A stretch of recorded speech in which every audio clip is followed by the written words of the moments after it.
Welcome to Life Support Live, the weekly Star Trek show that helps you to boldly go in your own lives, in our own lives, to better ourselves and the rest of humanity.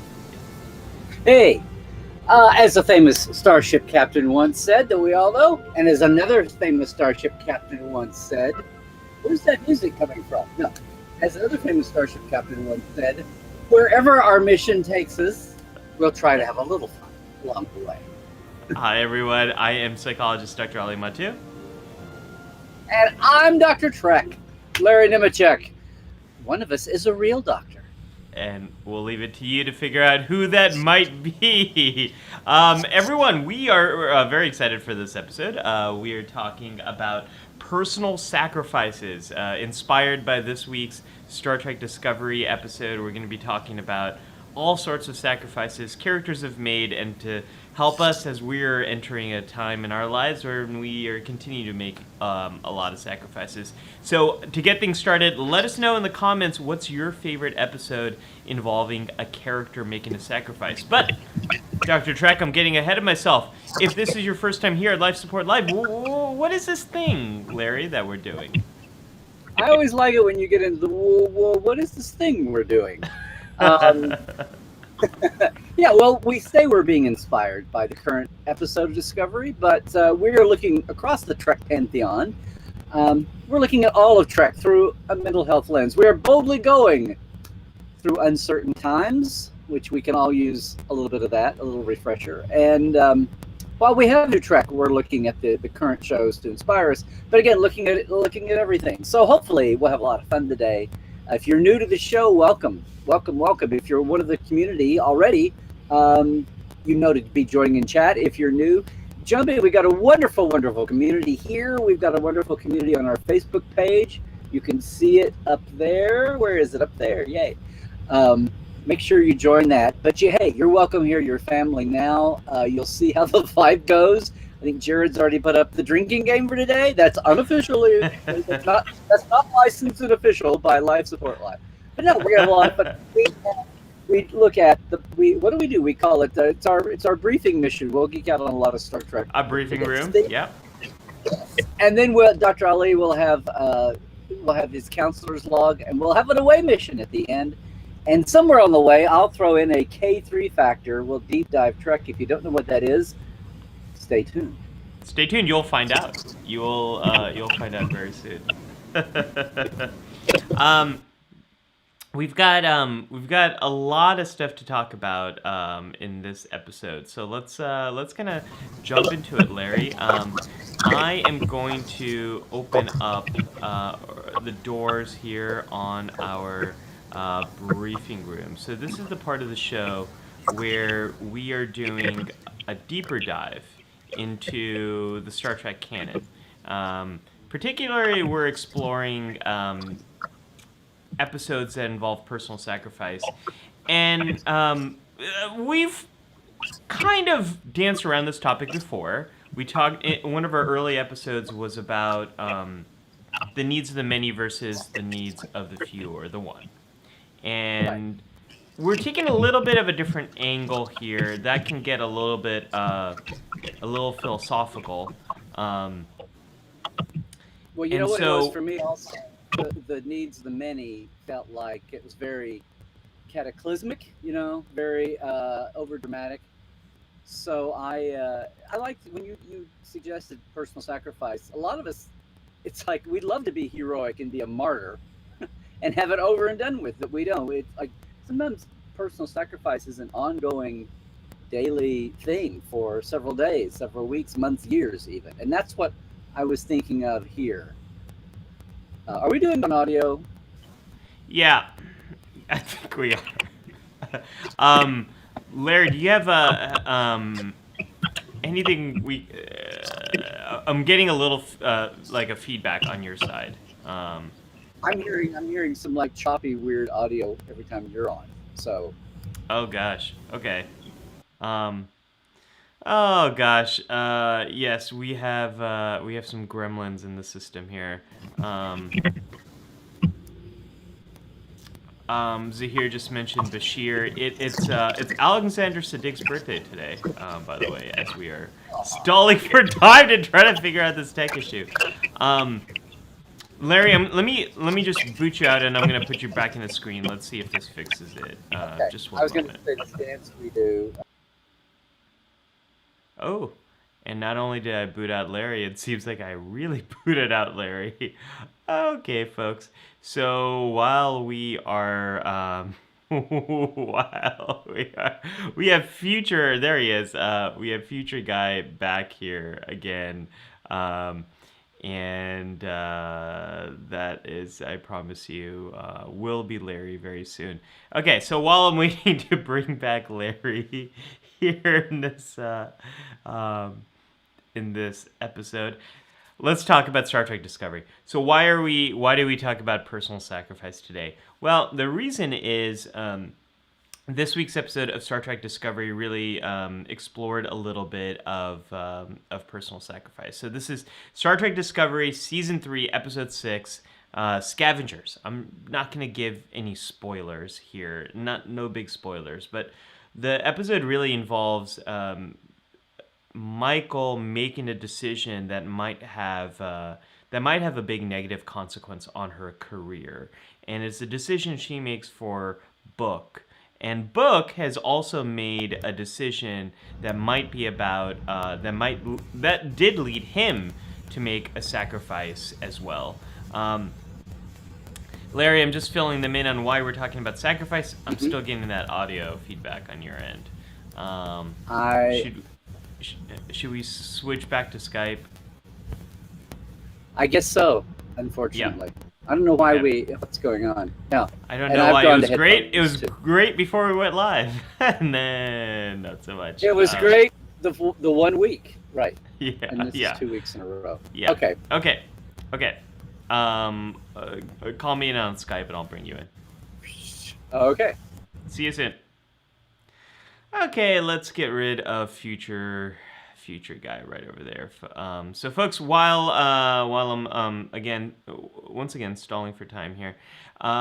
So Star Trek Discovery, yeah. So Michael and Book were making a decision. They both made a decision that involved some personal sacrifice. On Michael's end, it was much more sacrifice related to her career. And on Book's end, it was really sacrifice related to... I'm just going to save Larry's spot right here.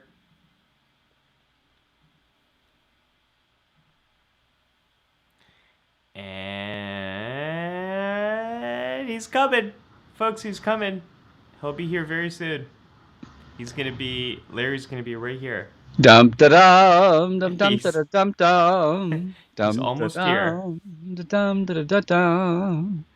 Dum dum da da dum dum dum da da dum. Glenn says this is like South Park. You keep killing Larry and he keeps coming back. I have audio here. Yeah, but we can't see you, Larry. It's interesting. That's one word to describe it.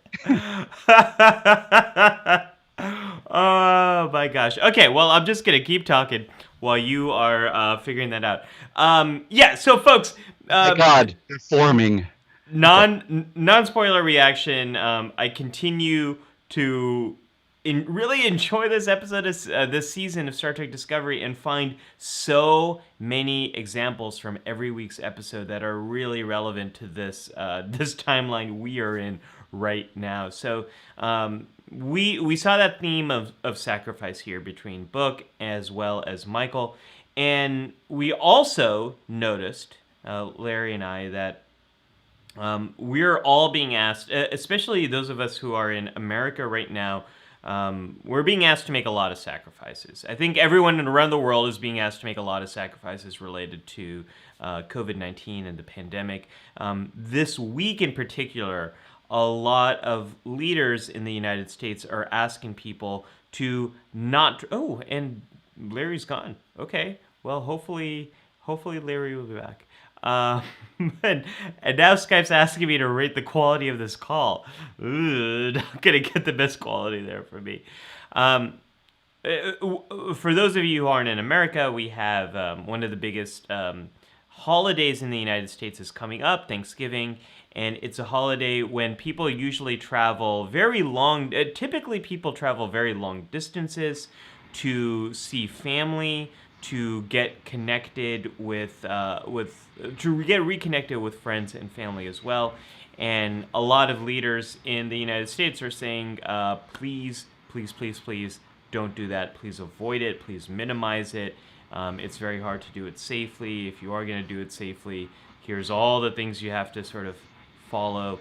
So we thought, in the spirit of all that sacrifice that is happening around the world with people sheltering in place, around the world with people giving up on different things that they want to do in their lives that they would normally do, and given this week's episode of Star Trek Discovery, that sacrifice would be a good theme over here. Let's check in with our friend Larry. I feel like I'm on the newscast and checking in with my reporter on the scene. How's it looking out there, Larry? Well, it looks like the funnel is at least about another 5 miles away, but we're asking people in the Mulhall area to please get to shelter. Okay. That was strange. Larry, how high is the rain now falling? Has it reached your waist? Is it now what? Okay. This is Old Time Radio 101 is what this has turned into. This is just baffling. Speaking of sacrifices, folks, little did you realize I would be sacrificing my co-host on this week's episode of Life Support Live. Oh my gosh. Yeah. So Larry, no videos coming through. Don't mind. I know. I can't. Well, I can't get Skype to accept iCam. I mean, eyeglasses, and then so I'm just on regular. I'm seeing me in the Skype monitor. That's what's interesting. You see yourself. I haven't even caught up with, been catching up with the comments. What the heck are people saying? I don't know. Is anyone still paying attention? People are here. Let's see. Larry is sacrificing his new equipment. Yep, Rose, I agree with you. I don't even. People are bringing up examples. Of things. People can't keep. People are talking Trek, Larry. With or without us, people That's continue good. To be. Yeah. Cairo just brought up a great example. It wouldn't be Life Support Live without technical glitches, says Charlotte. Well, there was a time. There was a time when we didn't. I have the chat. I'm sitting here. Larry's like, I'm comfortable. I'm looking at the chat, folks. I'm still here. Well, I mean, if you want to keep tinkering, we can just start talking. But let's get on with the show. Let's keep moving here. I'll just be the big blue alternate universe Superman blob here. The show must go on. Skype. Because, it needs it so badly, apparently. The show must go on. Well, while I'm going to put you in picture-in-picture mode then. Let's see if I can swap this. It's a huge commercial. It's not... It's a huge commercial for Skype. Yeah. It's what we really look like over here. Product placement. Let me see if I can... how do I make you a picture-in-picture... And there we go. Okay, let's just do this then. Folks, Larry is here. He is in the Superman window there. Okay. So Larry, let's talk about this. Sacrifice. So I think we had some slightly different original series examples that came to mind. So do you want to talk about yours? Well, I said that about ongoing day to day, and then I thought of some cataclysmic ones. And I think cataclysmic all come to mind. Actually, one of them I sent you was if we were thinking of, I say cataclysmic, like one-off, like, the ultimate sacrifice is, giving your life, and that's what Yes. we think of. And of course, I think the ultimate give your life sacrifice in Star Trek is Spock in the Wrath of Khan, right? Yeah, The need you just can't trump that. you can't trump that. Yeah, Let's say Trump one more time, but you no. can't. Ooh. But again, this is like the example of what we didn't want to get to this morning. We've actually covered yeah. the needs of the many and the needs of the few or the one. Right. We want to cover some outweigh. new territory. So yeah, so original series, again, it wasn't giving of one's life, but just giving of your, whatever it is, a part of your life that you're going to sacrifice for everyone else. And even though it was a one-time event, it wasn't an ongoing situation, although you carry it every day. But one of the huge sacrifices of the original series, I thought it was Kirk giving up the love of his life. People sneer at that, but I think everybody agrees that Edith Keeler was the love of Kirk's life and giving up the ultimate sacrifice for now we would just say it was just for one timeline. Just for one timeline. Well, it wasn't the timeline, but it was to them, and that's what we honor that, and everybody still. That's when we have this debate ongoingly now, increasingly, where for younger eyes say, "Oh, I can't watch the original series. I can't get it. It's so 60s," which I've heard more and more. Not from this crowd. It's so long. It's hard to get into. Yeah. I've heard that from folks. The sets, the visual effects. City on the Edge of Forever is still the episode I say, okay, go try this one. And yes, there'll be some aspects of 60s filmmaking, but still, I think it's pretty universal, and the acting and the plot and the story holds up. And the emotions are there because they're, it's a fish out of water story. But no one can doubt the power of that sacrifice. So and he did it. It is an ongoing event because the prime timeline owes its existence to, at least this time, it owes its existence to Kirk for what he gave up. Yep, I agree. Cairo's bringing up the Doomsday Machine and Decker, which is a really great sacrifice. There's so many examples. This is one that the City on Edge of Forever we haven't really talked about too much, and it's like one of the things I wanted to do during this show is ask you why you think these sacrifices were made, because this will get into what I want to talk about in the counselor's log. But this one's pretty obvious. It's this sacrifice was made for their timeline, for their future, for what they know of as history, for preserving that timeline. So countless lives were really saved, and it came at the expense of Kirk's true love here. Yeah, for the good, for the good of all, not the good of the many, for the good of all. Right, right. Yeah, I was thinking of a mock time in regards to sacrifice and the lengths Kirk and Bones really go to, not only in just going to Vulcan and supporting Spock.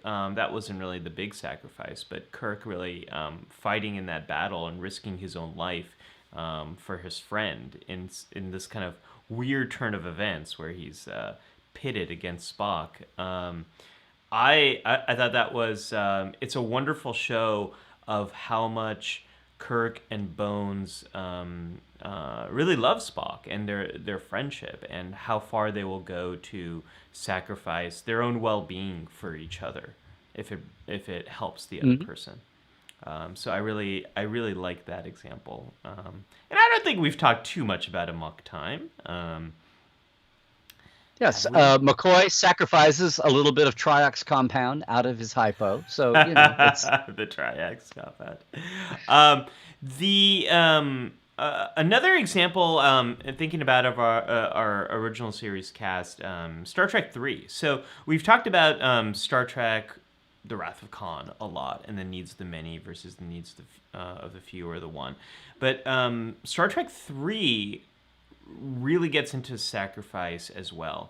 And here we have Kirk being willing to sacrifice his entire career because he has this idea that Spock, some aspect of Spock might still be out there, and he owes it to him to do whatever he can to try to help him, and not just Kirk, but the whole crew really comes along. Scotty sacrifices his career. I mean, he sabotages the Excelsior. We'll never get to know if that transwarp drive really works. Well, keep watching. Buckle in! We're going to transwarp, folks. That bridge, Larry, is I feel huge. like we've got to transwarp. I feel like we've got to transwarp. The bridge on the Excelsior in Star Trek 3 is so massive. There are so many people. It was so ahead of its time. Look, it's a huge bridge for nothing. Oh, yeah. Shh, hold up. We'll get you into the Kelvin universe and Discovery soon, I'm sure. Oops, did I see that? Okay. Huge. I thought the whole point was cameras were getting smaller, not larger. Okay, I'm off of that. So Scotty sacrificing his career as a Sulu, Chekhov, Uhura, the whole gang. They're really putting all of their futures in Starfleet at risk, and I think it's because again they Spock was there for them. Spock has been there as a friend, as an officer. It's because of Spock that they all are still even alive. So they literally owe him a life debt. As another character has said. But Larry, you brought up probably, I think, one of the greatest examples of a character that really shows us personal sacrifice. And I want to dive into this character a little bit. So you mentioned in our prep, Sins of the Father. I mentioned several. Help me out. Okay, yeah. Worf. Yeah, Sins of the Father and Worf. In particular, so there's a lot here I want to talk about with Worf. So yeah, let's dive into it. I'm going to turn it over to you. Oh well, we focused on this once before, just as a personal. I think we had a whole episode devoted to Worf early on, but no, I mean it's him sacrifice in this episode that kicks it off. They find out not only was there the conspiracy to cover up the Kittimer massacre. His father and their family being blamed for it, and it turns out it was all false. It was the House of Duras. It was Duras's father, which no one remembers Duras's father's name because everybody says the House of Duras. So that's a case. What is his name? Gerard, which is so unfunny sounding. It's like mentioned once, and no one ever says it again because no one wants to. But no, it's mentioned that not only was their father not complicit, their family not part of this, but being blamed for it, the real perpetrators are sitting there on the council exerting all this pressure. And then, as we see in the follow-up in New Ground and all of that, when Kempek dies, the old chancellor, Duras is up for the nomination, which makes things even worse. And Worf keeps sacrifice. Worf pretends to be discommendated. I mean, he is, but he pretends to carry the shame of a crime they didn't do. You do that so well. It helps to have a rolly seat. I want to commend you for your sacrifice in carrying on all the visual effects for today. The visual effects have now turned into Ali pretending to discommodate. Who am I discommodating? There's no one else here. Is it you? Your Skype window? I guess so. I guess you're discommoding my blue S. That'll make it go away. Yeah, so let's talk about that discommodation. So this is Klingon Civil War, and then he's finally redeemed, and then Gowron just using him as his whipping boy. Whenever Gowron throws a tantrum, it's always Worf. Even through the Dominion. Don't you tell me how to run a war. Yeah. Worf, there will be great honor for the Empire. His eyes, they're always just so striking. Right. Okay. So what I think is really amazing about Worf is he puts, as we would say in our timeline, country ahead of politics, right? He puts he puts country ahead of his own personal benefit. And in Star Trek context, he's putting the Empire, the well-being of the Empire, ahead of his own honor. And it's not just his, but his family. We find out about his brother, and later on in Star Trek Deep Space Nine, because of the events that have played out in The Next Generation, and Worf's brother does not really find himself in the best place, and Worf ends up contributing to wiping his own memory and basically erasing any contact he has with his own immediate family for the sake of his brother. So Worf is a character who consistently is putting these other causes ahead of his own. He is consistently making these sacrifices. As Jadzia says, he's more Klingon than like any other Klingon. I mean, she has. Maybe you remember the exact quote, Larry. I don't. It's something like that. But it's interesting because sometimes it's from interspecies mixes. You get that. But I mean, I remember people talking about Quark being, he's more Ferengi than any other Ferengi, or he tries to be. But he's also the one. That's because he's feeling his oats being surrounded by others, and Worf is the same way. He overcompensates when he feels like he's not being Klingon enough instead of being comfortable in that skin. I just had to say, Glenn just made me crack up. He said, Yeah. Larry's video feed today is a real pain in the ass. Oh man, it is so random just to see this S logo here. I just feel like maybe I can't get Skype to accept any of my cameras. I think that's what the problem is. Oh, Scott just said, I love the Les Mis reference in that storyline. Are we talking Sins of the Father? A Les Miserables reference there?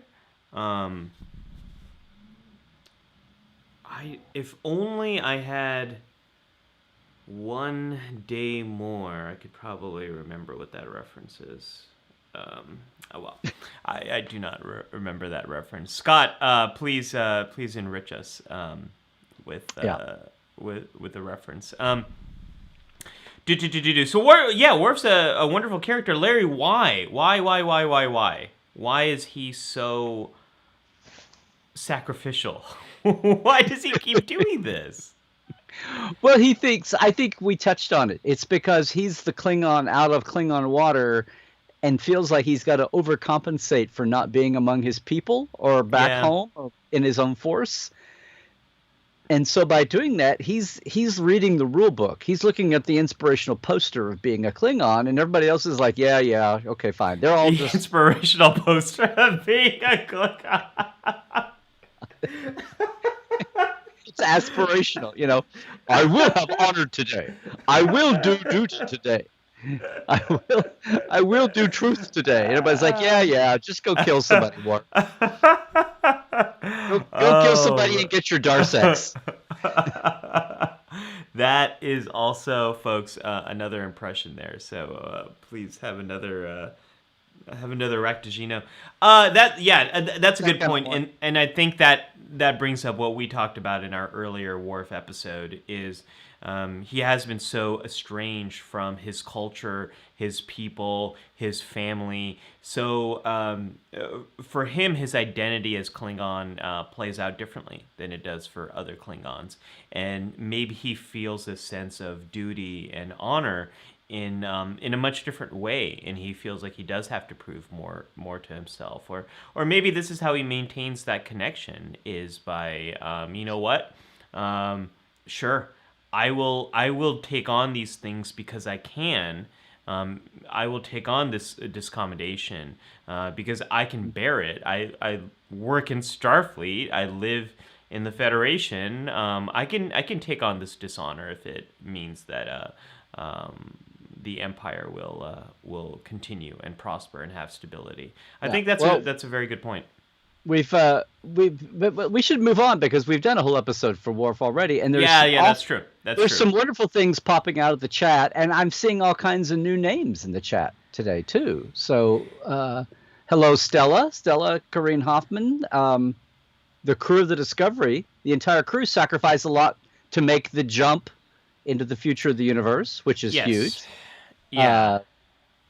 That's huge. They've given up. I mean, I can't imagine giving up every connection to pretty much everyone you've ever had and never being able to have that ever again. I mean, that's almost like an inverse Kirk times 80 or something, or 90, whatever it was. Right. Jesse Taggart says Eddington sacrificed his Starfleet career for the Maquis, which I guess several people you could say maybe did that. And Scott said that's the reference to Les Miserables, not the Klingons and sins of our father. That makes so much more sense. Plus, it was canon. Cisco said it, so it's a canon reference. Right. And hello, Richard Schindel. Here's another new name today. Yay! Richard, welcome. I keep playing to the camera like you're seeing me. I'm doing all my camera stuff, and it's like, what's the point, Larry? But Richard says Captain Lorca, even if he was from the Mirror Universe, sacrificed a lot. He sacrificed a lot to get his Burnham back, or get a Burnham back. Burnham back. All those non-mirror morons, to do that. Let's see. No, there's just. I mean, we'd sent some more. I just wanted to catch up here with the chat here a little bit. Yeah, no, I know. Zahir says Bashir's dad took the fall for their whole family, so Bashir could keep going. Yeah, it's a crazy law and a crazy. It's like that episode is not any more contortionated than the initial law is in the first place. It's like Bashir's obviously a good guy and functioning, and so just overlook it. Like, no, we can't. We have to ensure justice is done because we're still not letting people genetically manipulate people. I mean, when we get on the other side of Star Trek Discovery and we've run out of new Trek for the foreseeable future, although they're making season 4 of Star Trek Discovery right now, so we'll have some new Star Trek. It'll be a while. At some point. It'll be a while before we see that. It'll be a while. Yeah. I know. When was this season filmed, Larry? I want to say it ended in. Well, they actually stopped filming right about the time the pandemic hit. But I think they'd started in April, May, June, early summer, and they filmed through last year. Yeah, and then they filmed through February 2020. So it has been about a year and a half since they started filming that, so it might be a while, folks, until we have new Star Trek. But once we're on the other side of, once Life Support Live is on the other side of new Star Trek, maybe we can do some episodes on like medical ethics and health ethics around things like genetic engineering, because I think that's a really interesting, complicated issue, and it's similar to they banned. Euthanasia. Well, yeah, we can get into that. It's similar to how time travel has been banned now in this 32nd century. Like, how do you enforce some of these things once the technology has been invented? The genie's out of the bottle. I think it's an interesting thing for us to talk about. Speaking of the comments, let's jumping around a little bit here. Here's another one from Heidi. I was just gonna say, are you looking at what I'm looking? I mean, I can't tell because I just see your S. But yes, I was gonna say I was looking at the exact same comment. Yeah. We had a little mind meld there, Larry. A little S. Yeah. Yeah, doesn't T'Pol sacrifice her standing with the Vulcan High Command to support the Federation? And she sacrificed her relationship with Trip to marry Kos, and through that save her mother's reputation. Absolutely. T'Pol's another character I was thinking about in our prep that has sacrificed a lot. She just getting started with the storyline in Enterprise, she sacrifices her connection with other Vulcans to serve on this ship with humans, which is kind of not really a thing that has happened yet. We learned later that her grandmother, I think it was her grandmother, or was it her great-grandmother that was on Earth, Larry? Yes. Grandmother or great-grandmother?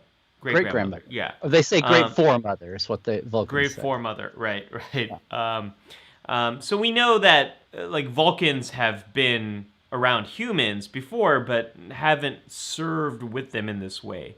So she's sacrificing a lot there. And then the other examples Heidi brings up as well. So this, a similar question as I have with Worf. T'Pol's a character we haven't really dived into too much. Why? Why is T'Pol willing to make these sacrifices, Larry? What do you think? Well, it's not T'Pol, it's her foremother, or her great foremother. Is that what you mean? No, I mean getting forward to Enterprise. She serves she serves on the ship. Why is she putting up with this? Yeah. Yeah, and then she gives up her commission in the High Command to serve on the Enterprise when she's called back. She makes the sacrifices for her family as well, for her mother. So similar to Worf, she's someone who is doing all of these things for this to really help humans in many ways, and then her mother in another situation. Why? I think she was just corrupted by that human blood from three generations before. No, you see pristine prime T'Pol there that first year. I don't know. It's just because why does Quark turn? Why does anyone turn? Why those damn humans are so darn lovable. That's all it can be. I think it's an interesting question. I'll have some stuff to say about it in the Counselor's Log. I get the impression that through her time with the humans, T'Pol sees something, and she thinks that something is worth cultivating. And maybe it comes from that the first great Andorian episode we have. Is it called the Andorian, isn't it? Mm-hmm. Is that yes. Yeah. Where T'Pol's it's a very helpful, very well titled episode. Almost as well titled as Sacrifice of the Angels, which I'll get into in a moment as well from Deep Space Nine. That's helpful in a sacrifice show. And for our purposes today, it's quite helpful. But I think T'Pol sees through the lens of the humans some of the problems maybe with the Vulcans, maybe some of the contributions and values of the Andorians and humans as well. And I think later on, T'Pol definitely feels like the humans have her back in a way that the Vulcans might not. And they don't start at that place. Season 1 of Enterprise, they definitely don't start there. But it is a long road, but they get there. Was that trying to be very subtle? Yeah. It was a very subtle one. I didn't want to go full faith of the heart. It's a very dangerous thing to go full faith of the heart. Look at that. Looking back at our chat, Galinda B says on YouTube, I volunteered last Saturday so someone else could get the day off, and I couldn't juggle work chat in this chat. That I understand. That is a supreme sacrifice, Galinda, and I appreciate it. But it's glad to see you back. We're glad to see you back. Good to see you back. Good to see you back. And we've got such great examples coming in. This is one, Larry. Let's dive into this one. I don't think we've even mentioned this character's name on Life Support Live. Well, let's not start now. Oh, what? Tasha Yar. Oh, yeah. Yes. Tasha Yar. Tasha Yar helping out. It's another timeline. Who cares? No, I'm. Tasha Yar did prime Tasha Yar, if you want to call her that. She wasn't aware that she was making any sacrifice. She was killed. She was killed by the slime goo monster. Wait, that's not what he sounds like. How does that blob? I don't even remember. I'm trying to do an impression of the blob voice, and all that's coming out is blob. That's good enough. Yeah. Okay. So that wasn't a sacrifice. Good enough for podcast work. Okay. Right. But there's alternate Tasha Yar, who does sacrifice her life for the Enterprise C. And she doesn't necessarily know if she would be alive, but she is making, if the timeline is restored in yesterday's Enterprise, but she does make this choice, thinking that it might lead her to die, that she will be on the Enterprise C, and the Enterprise C needs to go back in time, and it needs to perish defending these defending the Klingons. And she kind of does not die. Not only does she kind of not die, but she has a daughter who is a Romulan, who is an awesome character, and that whole kind of arc there. But I thought Tasha Yar, it was such a wonderful return to see her in yesterday's Enterprise. I mean, that's probably one of my all-time favorite episodes. It's definitely in my top 10. And we haven't talked about that episode. No, we've got the entire arc. And I'm looking back here. I'm still in the chat. These are all great. I mean, I sent you some images for some. There's one or two that I sent that I was. This is one of those topics. It's like all these topics where like you can either open the floodgates and you have 47 billion, whatever's, or you find some way to limit it, or you try to look for the things that aren't as obvious. And Scott mentions Pike sacrificing his safety for the cadets. Throwing himself in there. Richard Schindel, or one of our newer names here, the Spock's Ichaya, Spock's zealot, sacrificing himself. Just all kinds of. Cybok even sacrificing himself. These, I mean, but again, those are like martyrdom type sacrifices. I'm thinking about trying to think about ongoing sacrifices. Yeah. Oh, hey. But I sent you some images there. One of them from DS9 gets overlooked a lot as far as like a non-cataclysmic sacrifice. Yes. Oh, let's talk about this because this ties into one I want to bring up too. Let's not do that then. Okay. Let's not coordinate. Let's talk about Deep Space Nine. And you are the image you sent me was from Deep Space Nine. Why is that so? That figures.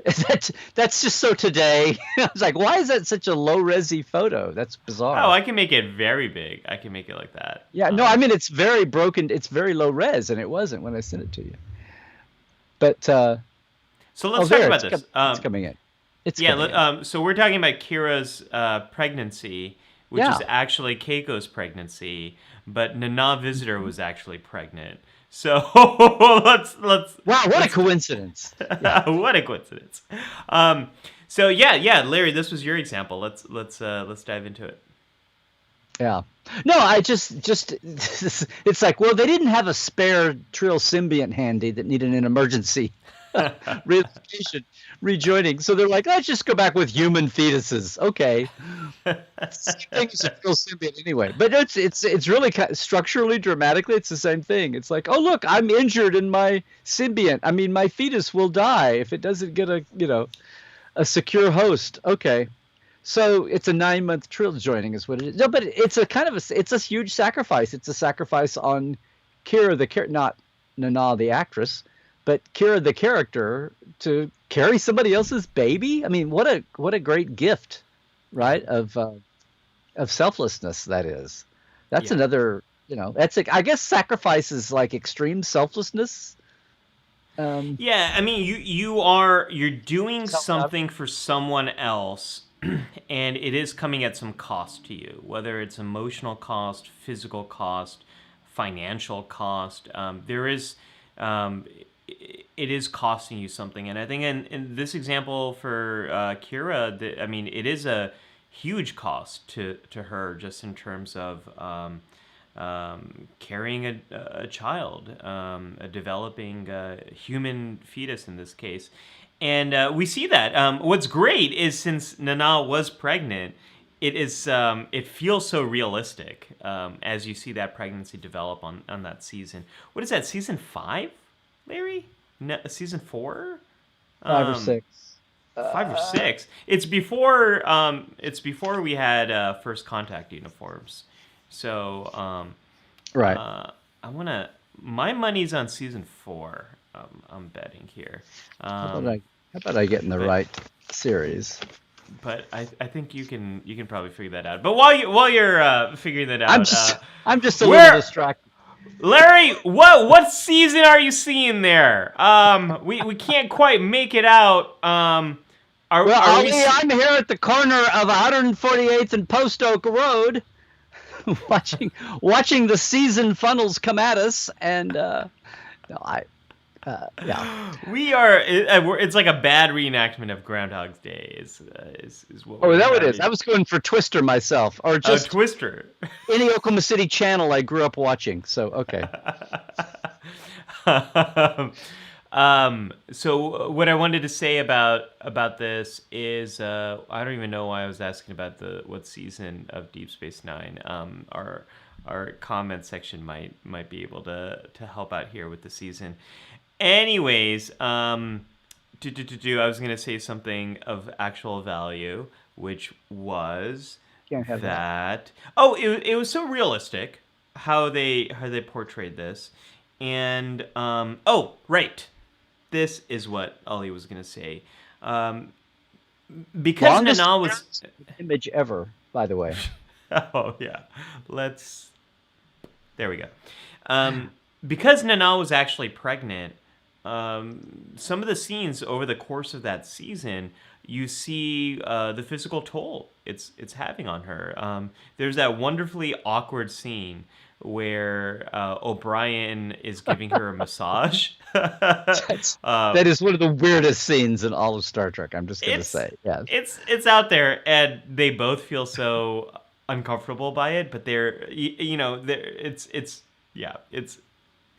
out there. But because it was actual real pregnancy, you see the toll it's really having on Kira and on Nana, which I think is great. But this image features the other storyline I wanted to bring up, which is Keiko and O'Brien. So a thread here in Star Trek Deep Space Nine is that Keiko gave up her career as a botanist on the Enterprise for O'Brien and really for their relationship and supporting O'Brien's goals, and this very big promotion that he got from being chief of the transporter to chief of the entire starbase,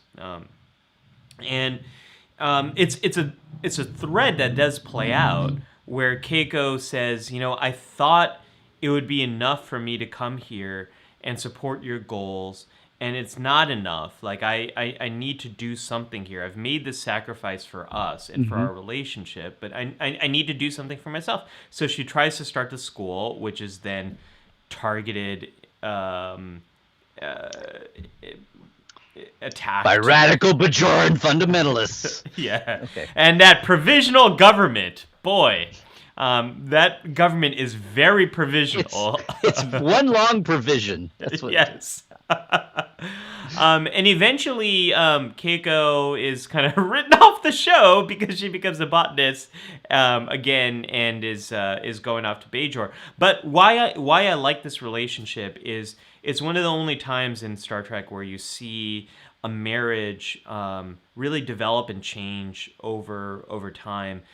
The only other examples you really have of that are also mostly Star Trek Deep Space Nine, maybe Torres and Perez in Star Trek Voyager, but you see the sacrifices they are both making for each other. Keiko has made a big sacrifice to support O'Brien's career, and then O'Brien makes a sacrifice too to support Keiko's career in becoming a botanist and being away for very long periods of time, and you see the effect that has on him. So it's great to see the real types of challenges that any relationship goes through. I mean, every relationship you deal with making sacrifices at different times and for different reasons, and I love that Keiko and O'Brien show that. Yeah. Someone mentioned, Heidi mentioned Admiral Cornwell in Discovery, where kind of hopscotch, which is, again, an ultimate sacrifice kind of thing, but yes, very sacrificial. I sent you another, I was thinking long term, and then I sent you another one, and I don't think I've seen anybody mention it in the, maybe someone did. I don't think I've seen anyone mention it in the chat. We're on a Delta Quadrant? Yeah, it took me to a place I usually don't go here with my, my shipping, because it usually costs extra. No, I'm kidding. But it comes back. They play with it. We get horrible holodeck shows for it. But Janeway, she gave up. She lost her fiance. It wasn't. I mean, was it a sacrifice? But the way she chose to conduct herself and the crew and the ship operations, once they knew they were separated, and they was going to take 70 years, she could have gone down the Equinox path. She could have gone down even other easier paths. But the path she chose of keeping them in the Starfleet way. Oh, air quotes for everybody who can only see my blue S. Yeah, we couldn't see that. I'm still playing to a camera, even though nobody knows it.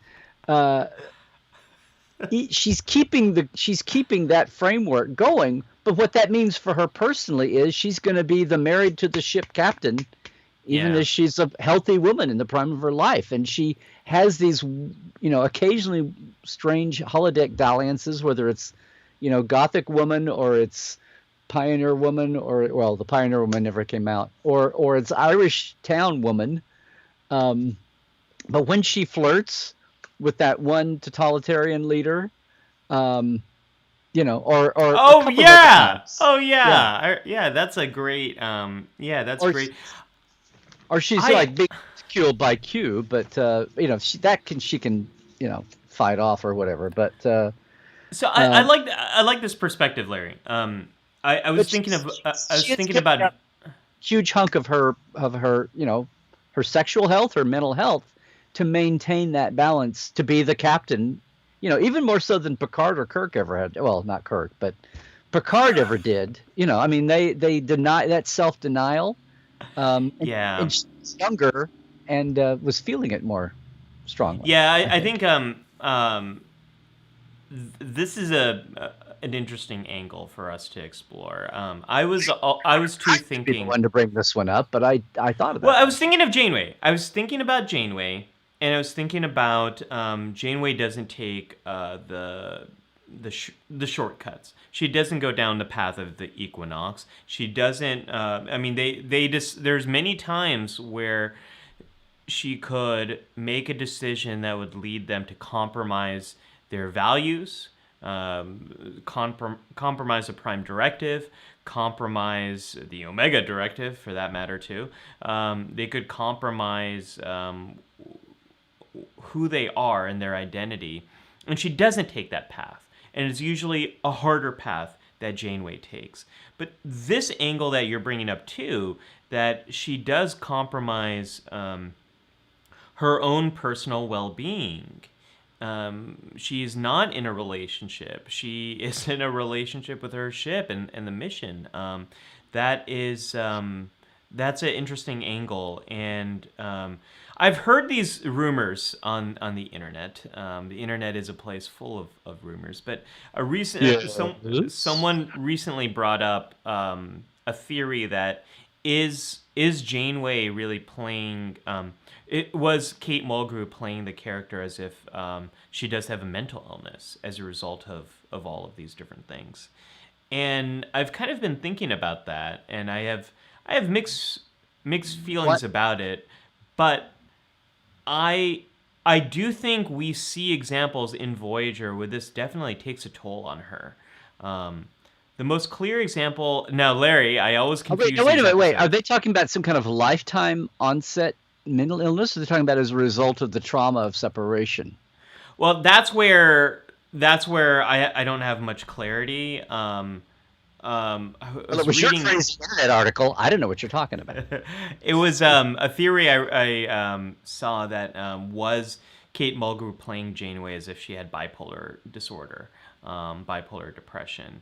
And I don't know. The article didn't really sell me on it because bipolar disorder is usually something that has an onset earlier in life. It has an onset in your late teens or your early 20s is really where you're going to see examples of it happening.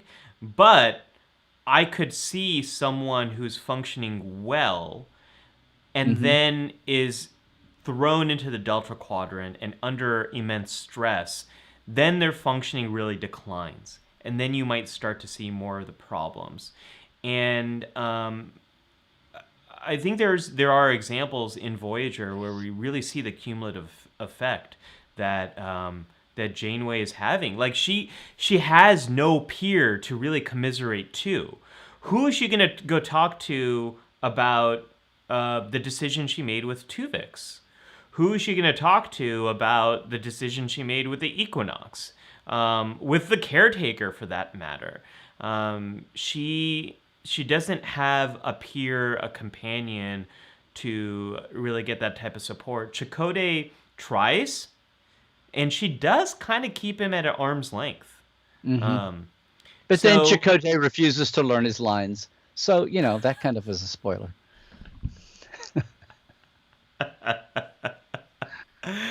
And there's that. So I don't know what folks are thinking in the comments section. Risk is our big business, says Cairo, and okay, I think folks are going in lots of different directions. So let me go in. Cairo says, Harry Kim sacrifices a nice life at Starfleet in San Francisco to get back to his life in Voyager, or on Voyager in Non Sequitur. That's I really like that episode. Right ahead of that one, Richard says in the movies he thinks the biggest sacrifice is a 20th century marine biologist giving up her life to go live with her whales 100 years down the line. There be whales here. Oh, please drink for that. I'm sorry. Well, and Wesley too. Let's Scott brings up Wesley. Right.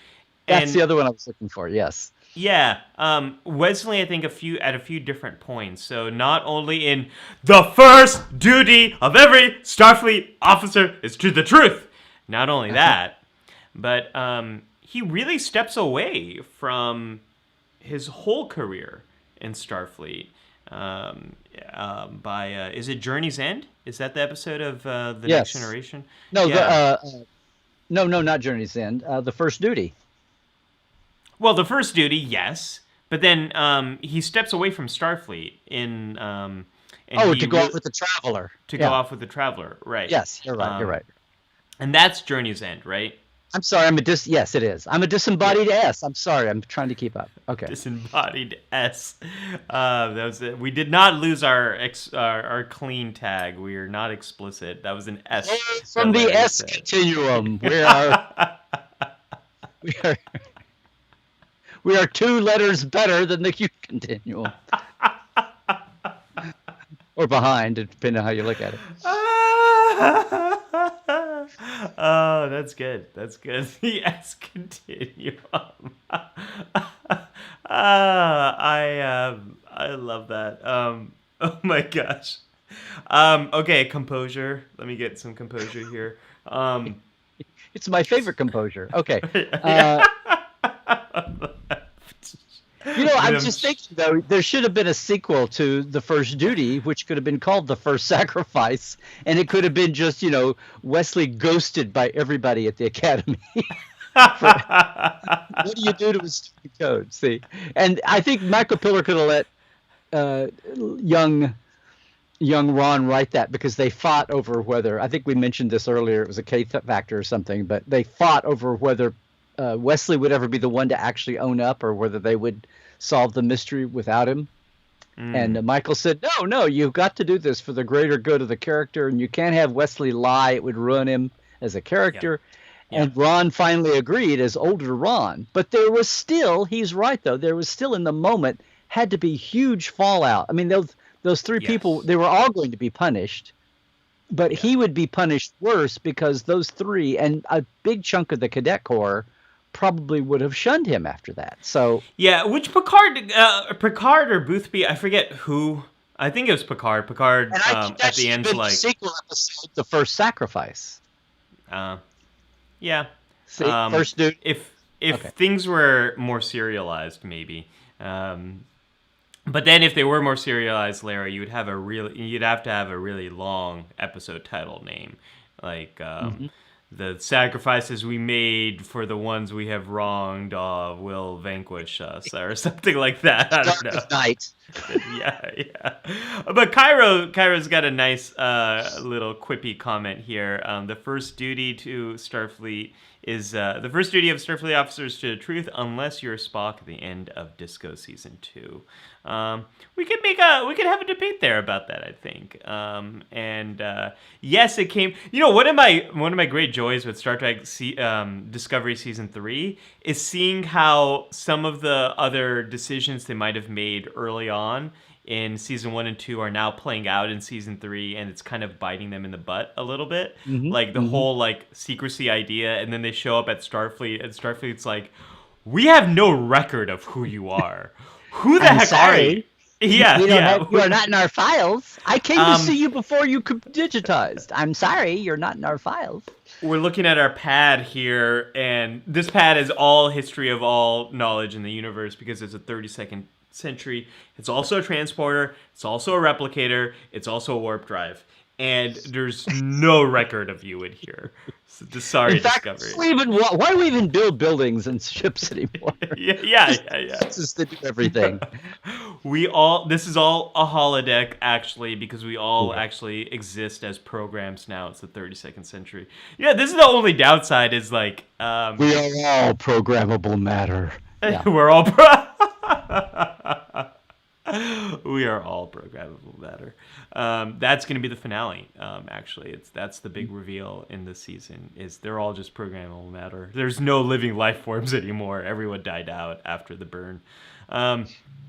Anyways, I was we were talking about Wesley and yeah, there's a big consequence in terms of just his friendships and loneliness and the isolation that he's going to have as a result of that.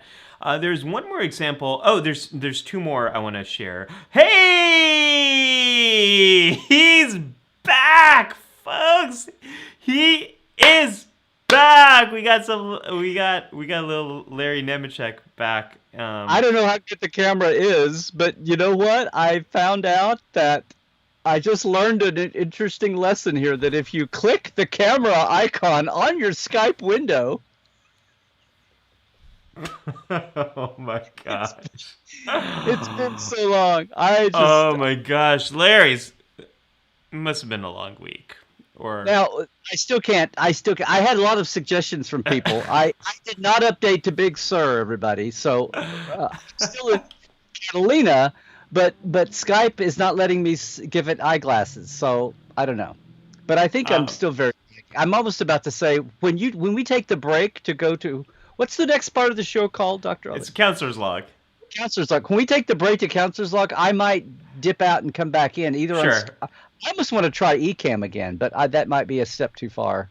Sure. So you want me to boot you out after we get you back on? And your audio is good. You want me to boot you out? Is that what you're asking? I know I can be, but it's very laggy. I've been watching. It's laggier than usual. I don't know what happened after. Folks, we really do come on and test ahead of time. We do. Fine. I mean, Scott's saying you look and sound better than usual. So I don't know if you want to just ride this out. But there's two. I'll let you think about it. There's two more examples I want to share. Okay. The show. Yes. Okay. Yes. Topic. What a concept. Okay. All right. So let's. Yes, that. This.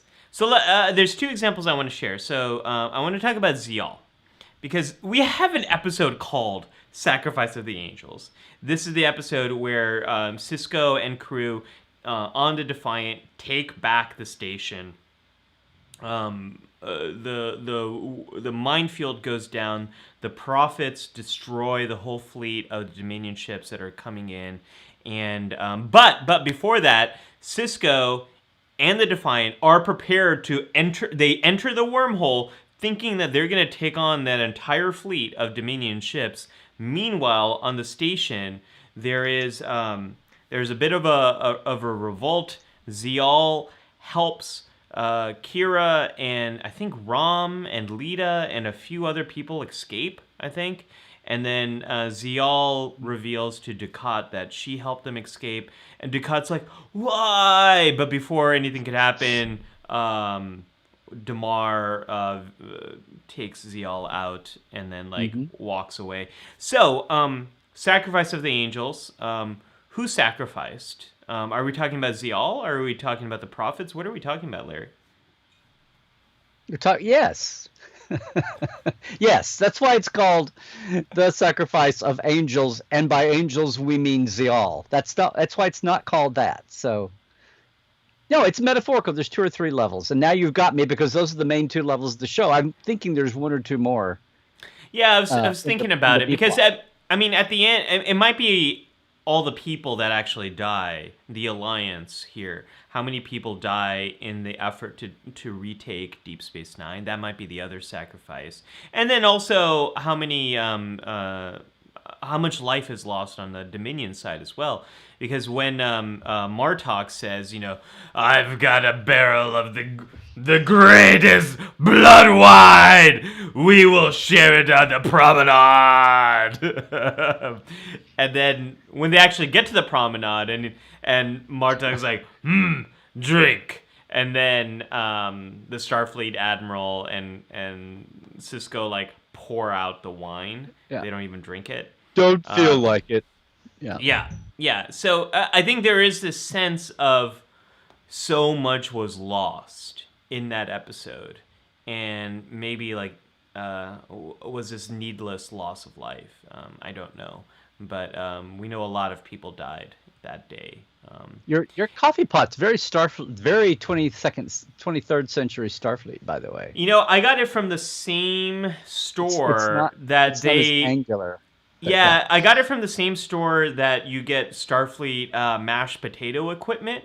If you are making mashed potatoes on the Star Trek Enterprise, on the Enterprise 1701A, if you're going out to overcome the fall of the. If you have a late 23rd century recipe, then yeah. So Zial, I think, is one to bring up because Zial is she helps her her friends, and I think she does it because they're the only ones who have really cared for her and that she feels connected to. I mean, Dukat left her basically to die on whatever planet that was, and he's trying now to have some connection with her, but she really feels quite alienated from her Cardassian roots. And I think that's why she's willing to do so much for her friends. I'm just trying to think that wouldn't they all feel alienated? But okay, from a human perspective, but okay. Sure. Yeah. Because they're aliens. They're aliens, right. From a certain point of view. I said from a human perspective. I had my ass covered. Come on. I did. Which after the way today is gone is something, yeah. The last one, now I got everyone talking about blood wine and mashed potatoes. Now it feels like a Thanksgiving. That's a novel I want to watch. Yeah. I want to see that as a holiday. Blood wine and mashed potatoes. Okay. That's a Cairo. It's a Klingon says, Cairo says I made a mistake here. The pouring out of the blood wine is not that episode. It's the season 7 finale. Well, you set it up. There's the setup, and then they pay it off, and the payoff is in the finale. Yeah. Oh, right. They said, "Hey, kids, you're both right." Okay. Yeah. Thank you for that. Mm-hmm. The last example I had, Larry, is Neelix.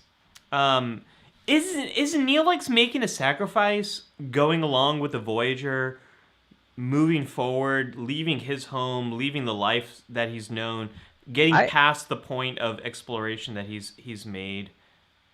I just thought he was. I don't know. I just thought he was such a a Talaxian. Did I He's say such a that? Talaxian. Such a Talaxian. I was going to say he's got such Talaxian ADHD. No, I mean like he's just pinging. I mean he's traumatized as a you figure out in his overly friendly way that he's been traumatized as a kid by the losing his family. So the fact that he's like been bouncing around, he's got he doesn't have roots. That's why Yeah. my God, I've never pontificated on this before, but it just hit me. That's why Homecoming is such a big thing for him, and I guess they talk about it in the episode. But I mean, you kept meeting his old Talaxian, 2 or 3 times. You'd see his old Talaxian friends. He's a when they meet him, he's a rabble rousing merchant. He just had found Kess on this. That explains a lot. It's my girlfriend that I found yesterday. Can she come too? There's a recipe for stability. But That does actually explain a lot. But I mean, but it's like aside from everybody like, oh God, the Neelix, he's just he's the big teddy bear. Well, he's the big teddy bear with problems. But he'd been one of these bouncing around his whole life people, not really attached to anything, looking for the thing. So I don't see it as a sacrifice. I see it as that's just his latest flipper move in a pinball game. It's just his latest ping bounce. Karen says he needed to be needed, which I think is a good way to kind of describe. Yeah. Shout out to Karen, one of my old friends from Oklahoma City. Yay, Karen. Who a lot of people know from. Karen. Glenn. I like Glenn. Blood White and Mashed Potatoes sounds like something Kelsey Grammer should sing as Captain Bastion to the tune of Frasier. Bateson. Thank you, Bateson. It's okay. For 5 years, I said Bateman instead of Bateson, but yeah. Bateman. Yeah. I'm trying to think now if I remember the theme. Do do do do do do do do do. No, that's not it. Now I'm doing something from the 50s. I'm trying to do the Frasier end theme. Oh. I don't. That's the only part I remember. Oh man. Okay. Well, those are all the examples I had. Larry, is there anything else you wanna bring up for this before we go to the counselor's log, or any? No, I was going to say I was really trying to think of a Lower Decks ongoing sacrifice, and yeah, I mean me too. the big one, the big obvious Spock-like one is Shax at the end gives his life for the crew, but again, I was trying to stay away from these, life and death sacrifices and go on with an ongoing. You had a Picard one, Larry. Did you want to talk about... Yes. Yeah. Put the Picard one up because it was more than one dimension. It struck me that this is. Look at that lens flare. Yeah, Raffi. We think about Raffi and her son, but Raffi gave in the pursuit of Picard. She keeps sacrificing things for Picard. She gives up her family life on this mission that blows up on them. She gets nothing out of it in the end when the Romulan rescue mission blows up, and then she sacrifices one of her oldest best friendships to help Picard out on this quest. Don't ever call me again. So she's just a sacrifice magnet. I mean, no wonder she's a walking, you probably have some better terms than like addict magnet or something, but. Yes, we do. I was hoping you did. Yeah, I mean, Raffi is going through a lot, and we know she has a. That's awful safe counselor talk, isn't it? I gotta ease myself into it. Gotta ease into. It's like, how'd you like my play, kids? It was interesting. I mean, that's I mean, so Raffi definitely has a strong connection to Picard and is willing to do so many things for him. And we get the impression that he has definitely been there for her on many occasions, as is probably the case with Picard and Riker. Like we haven't seen their relationship develop. We haven't seen what they've done for each other, but there's a clear suggestion of that, and she's willing to do so many different things for him, including sacrificing these friendships. And Raffi, I think is struggling with that. She's struggling with the emotions and thoughts that come up with the decisions she's made and how she has probably alienated herself from so many different people. I mean, I think the story of Picard, of Star Trek Picard, not Jean-Luc Picard, is of these people who don't have the connections that they used to and are now so struggling being alienated, whether it's Seven or whether it is quite literally with the XPs not having the connection to the Borg, or if it's Jean-Luc, or if it is Rafi. A lot of these characters are alienated and are really struggling with that loneliness that they're going through. Oh, Rios. Rios. Yeah. Rios is another strong example of that. Reading really fatalistic philosophy, so yeah. Yeah. What are we going to do with all the mashed potatoes and blood wine? Okay, so let's Larry, before we jump into the counselor's log, while we have everyone still, I haven't scared anyone away. Let's talk about Star Trek First Contact and our watch along. We should do well, yeah, we can do it now too. Yes. Yeah, let's talk about this right now. Part of my evening last night was doing that. Yeah, there we go.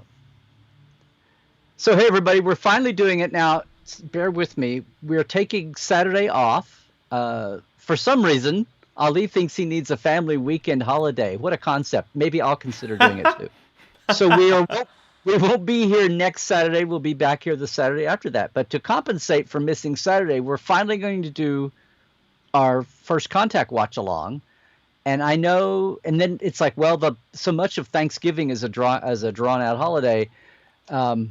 We've only got tomorrow, Monday, Tuesday, Wednesday. People are traveling. People are into Thursday, and then the holiday is long. So the weekend is long. So we're doing it on Tuesday. We did a poll on the board, and although a lot of people went different directions, the 2:00 window, which is still accessible by the Europeans comfortably, that was the winning one. So that's what we went with, and we realized that we won't get everybody with us, but we'll record it and have a lot of fun. It's a full. And you can always rewatch it. Yeah. To get all those great insights. And the joke of the time, but they'll have the chat. We'll have that. Everybody come.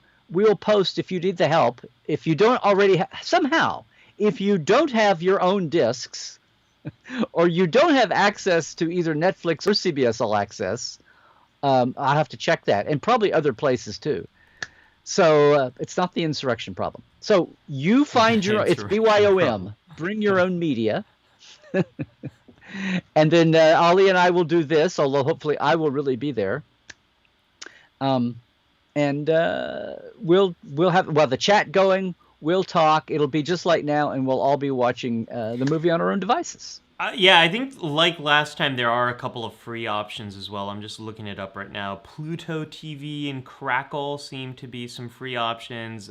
Looks like they may have Amazon commercials. You may have to zip through if you can. If not, you'll get further and further behind. But okay. Amazon Prime seems to have it, and we're sure it's on CBS All Access, Larry. I think it's on CBS All Access. Well, they've integrated. I thought it was. Maybe I shouldn't say that. I'm checking it now just to make sure. Hopefully, it won't auto play Star Trek Discovery while I'm here. There's an app that I use called Just Watch that's good for finding where things are, all the options. Let's see. Pay and free. First and Contact. Someone's going to jump. And I'm on my pad. Yeah. It's on CBS All Access. Okay. They've been adding, since the reconciliation. Right before it becomes Paramount Plus. Is that what it's going to be? It'll for sure be there then. And let me see if it's on Netflix as well. Not sure if it's on Netflix, but anyways, back to the show. We'll make another announcement on our Facebook group, and if you're not yet a part of our Facebook group, the link to it is right up there: facebook.com/groups/LifeSupportLive. That'll get you to us, and we'll have more specifics right over there. So, without further ado, let's go into the counselor's log. Okay. I'm going to. I'm gonna. If it's good, I'm going to try. I'm gonna get out of here and try the eCam link. Or should Okay. I just keep this and try the eCam link? No, I'm gonna get out. I think I can Okay. get back in. Okay. Yeah. Go ahead. I'll just use the same don't link. mind me. You use the same link I sent you before, and it should be Right. fine. Right. Okay. Okay. Okay. We'll see you soon, hopefully, Larry. So while Larry is doing his Larry things, I want to dive into the counselor's log a little bit, folks. And it turns out that a lot of the research here on personal sacrifice really comes from there's a lot of this research from couples, from couple research. And, All right. Can you hear me? I hear you, Larry. You're back on. Do you have any laggy, latent? I don't have that static that I had from you. No, I'm not hearing any static on your end. Okay. We will so- see what the. Okay. Yeah, we'll see what folks have to say about this. I do hear a bit more sensitivity from your mic, but yeah. Other than that, As in, I should turn volume down or what? maybe if you can turn the gain down on your mic, that might be good. I don't know Christoph if I is have- saying Larry's even better now, so that's good. If that's even possible. We've just set such a high bar today, Larry. I'll let Apparently you play so. with your settings while I'm going into counselor's log. So yeah, a lot of the there's some really interesting research from sacrifices as they relate to relationships and how people perceive that. So getting into sacrifice, it's really when you are you're doing something for someone else's benefit that is coming at your own expense in some way, whether it's an emotional expense, physical expense, financial expense, doesn't really matter. But like the question then becomes, why? Why do we make these sacrifices? Why do we do these things for other people? And there's a lot of things that have been outlined in research that really show this, show why we make these sacrifices. Things like being very committed to another person, things like thinking about the long term and how this might really benefit you in the long term. We know culture has an impact here, and this is we're seeing this for better and worse right now in the United States. We know that in more individualistic countries, where it's more about individuals and not about community, you see a little bit less. It's a little bit harder to make sacrifices for other people as opposed to more collectivistic cultures where it's much more about the group and what's in the best interest of us. It's not about me, it's about us. And I think, Larry, that's part of some of the challenges we have in relation to public health right now in the United States. It's hard to get people thinking about the greater good and your larger community as opposed to you and your rights and your freedoms and all of that sort of stuff. So we know culture has a part in sacrifice as well. But a lot of this seems to come down to a reciprocal indebtedness, that we do things for other people. We make these sacrifices because we have a sense that it's good for us in some way, whether it might be in the near future or the long-term future, whether we're making personal sacrifices for our academic careers, we're studying really hard now, we're not going out and hanging out with our friends because we're studying so that we can have this better future, or if it's you might be making a decision to go to Deep Space Nine for your husband's career, but you know that this is better for your marriage, that he's going to be happy, and that this is a lot more opportunity for your family as a result of this move, that this is going to in some way benefit you later on down the road. That seems to be a big part of sacrificing here.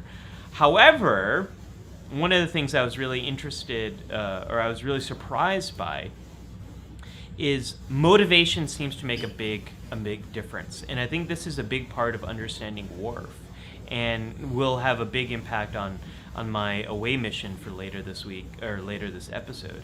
So it seems to make a big difference if your motivation to make your sacrifice is about something you perceive as a gain versus something that you are just avoiding. So I know that is a little confusing here, but if you perceive it as a gain, like I'm going to make the sacrifice, but it's for the love of this other person, or it's actually going to be really good for our friendship.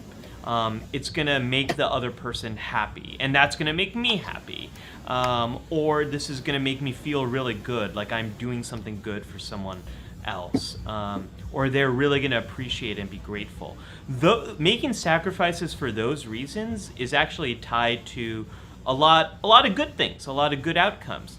On the other hand, making sacrifices to avoid conflict, making sacrifices to just so the other person doesn't get upset, making sacrifices so you don't feel guilty, making sacrifices so that the other person doesn't get angry, making sacrifices just because you feel uncomfortable and you don't want to say otherwise. Those things have actually been linked to pretty bad outcomes. So I experienced this week. This is all sounding like, not to open up a can of worms, this is all sounding like one-way sacrifice, or what is that, codependency, or whatever the current terminology is. Yeah, if you're sacrificing for nothing in return, you perceive a return, but you're not actually getting it, then that's on you. Right. Well, and this is where power comes into play. Like, if you're in a relationship with another person and you're making these sacrifices and you feel like you have no power in the relationship or you have no other options, that's not a good thing. And this is where I think we can think about Worf. So Worf makes these sacrifices, and it's not so he can avoid conflict with the Klingons. That's not why he makes these sacrifices. He's making sacrifices because he believes in the Empire. He believes in the security, the safe, continued functioning of the Klingon Empire. That's why he makes these sacrifices. Earlier this week, Larry, my wife and I were sitting down after a long day. Our daughter was finally asleep. And we're gonna watch. We're very excited to watch the new season of The Crown. It's kind of our end of year show that we watch. Yeah, season 4. Oh my God, Margaret Thatcher! Wow, and Princess Di. It's really wonderfully acted. Jillian Taylor as Margaret Thatcher. Jillian. That's a shout out to our chat today. Oh yeah. Oh, I was gonna say that's a surprising coincidence there. And my wife said something, and she and it kind of rubbed me the wrong way, and I didn't react. And I mean, I tried not to, but she saw my face a little bit, and she's like, "What did that upset you?" And I'm like, "No, it's fine." And so I was in that moment making a sacrifice by not sharing how I really feel, with the hopes that I would avoid conflict so we can just start watching the show. Well, I didn't do a good job of hiding it, and it just kind of kept bubbling up inside me, and it played out in conflict later on down the road.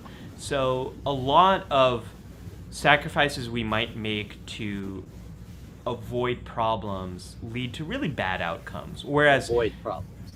Right. Sacrifices we make for something we desire, in terms of making someone else feel good, in terms of it's going to make them happy, that's going to make me happy. Like that's like is related to better outcomes. And I think Worf is a good example of this. Worf makes these sacrifices because he believes in this thing. Anyways, Scott says, love The Crown. It is a wonderfully done show. That's my counselor's log, and I'm gonna circle back to this with how to actually apply this to our own lives in a moment. But I want to turn it over to you, Larry, with the K3. Wow, I shrunk the grade 3 factor back. Well, I don't know how I did that, but just Larry, because People aren't paying attention to the original series, but you don't have to like personify it. So let's just shrink the original series to insignificance. No, well, that was a great lead-in because you were talking about, well, for everybody who's new to the show, new to us this week, K3 Factor is my corner to kind of echo what Dr. Ali's talking about here, but turn it around to a Trekland style deep dive like we do in everything I do. So this topic of personal sacrifice, I was thinking, oh my God, well, the Star Trek real world is rife with personal sacrifice. Just people working in television in general, and motion pictures, but especially television. They sacrifice an awful lot to do that for their career, for this. If once you get into, say, even one of the guilds, the grips and the lighting guys. I mean, once you're into a Hollywood guild, you're pretty set for life unless you really mess it up. But you're talking about, and I talked to so many people from the different areas over the years, people who are, whether they're designers or they're stage crew people in different ways. You're talking about potentially 16-hour days for 8 or 9 or 10 months of the year. Now, the new wave of the short shows means, it's only 10 or 12 episodes. But still, people are making cinematic TV. We were talking about shooting the Star Trek series, from April to February for 10 episodes or 12 episodes, which is insane.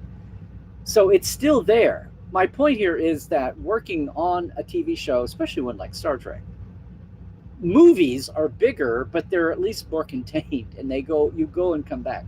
But TV really takes a toll on your health. You're standing on concrete if you're not sitting down. You're eating junk food, although that's gotten better over the years too. All day long at the craft service table when it's not actually lunch or dinner. And especially on your relationships, on your families. Scott Bakula, very famously, people wondered why he would not do fan things until the show was over.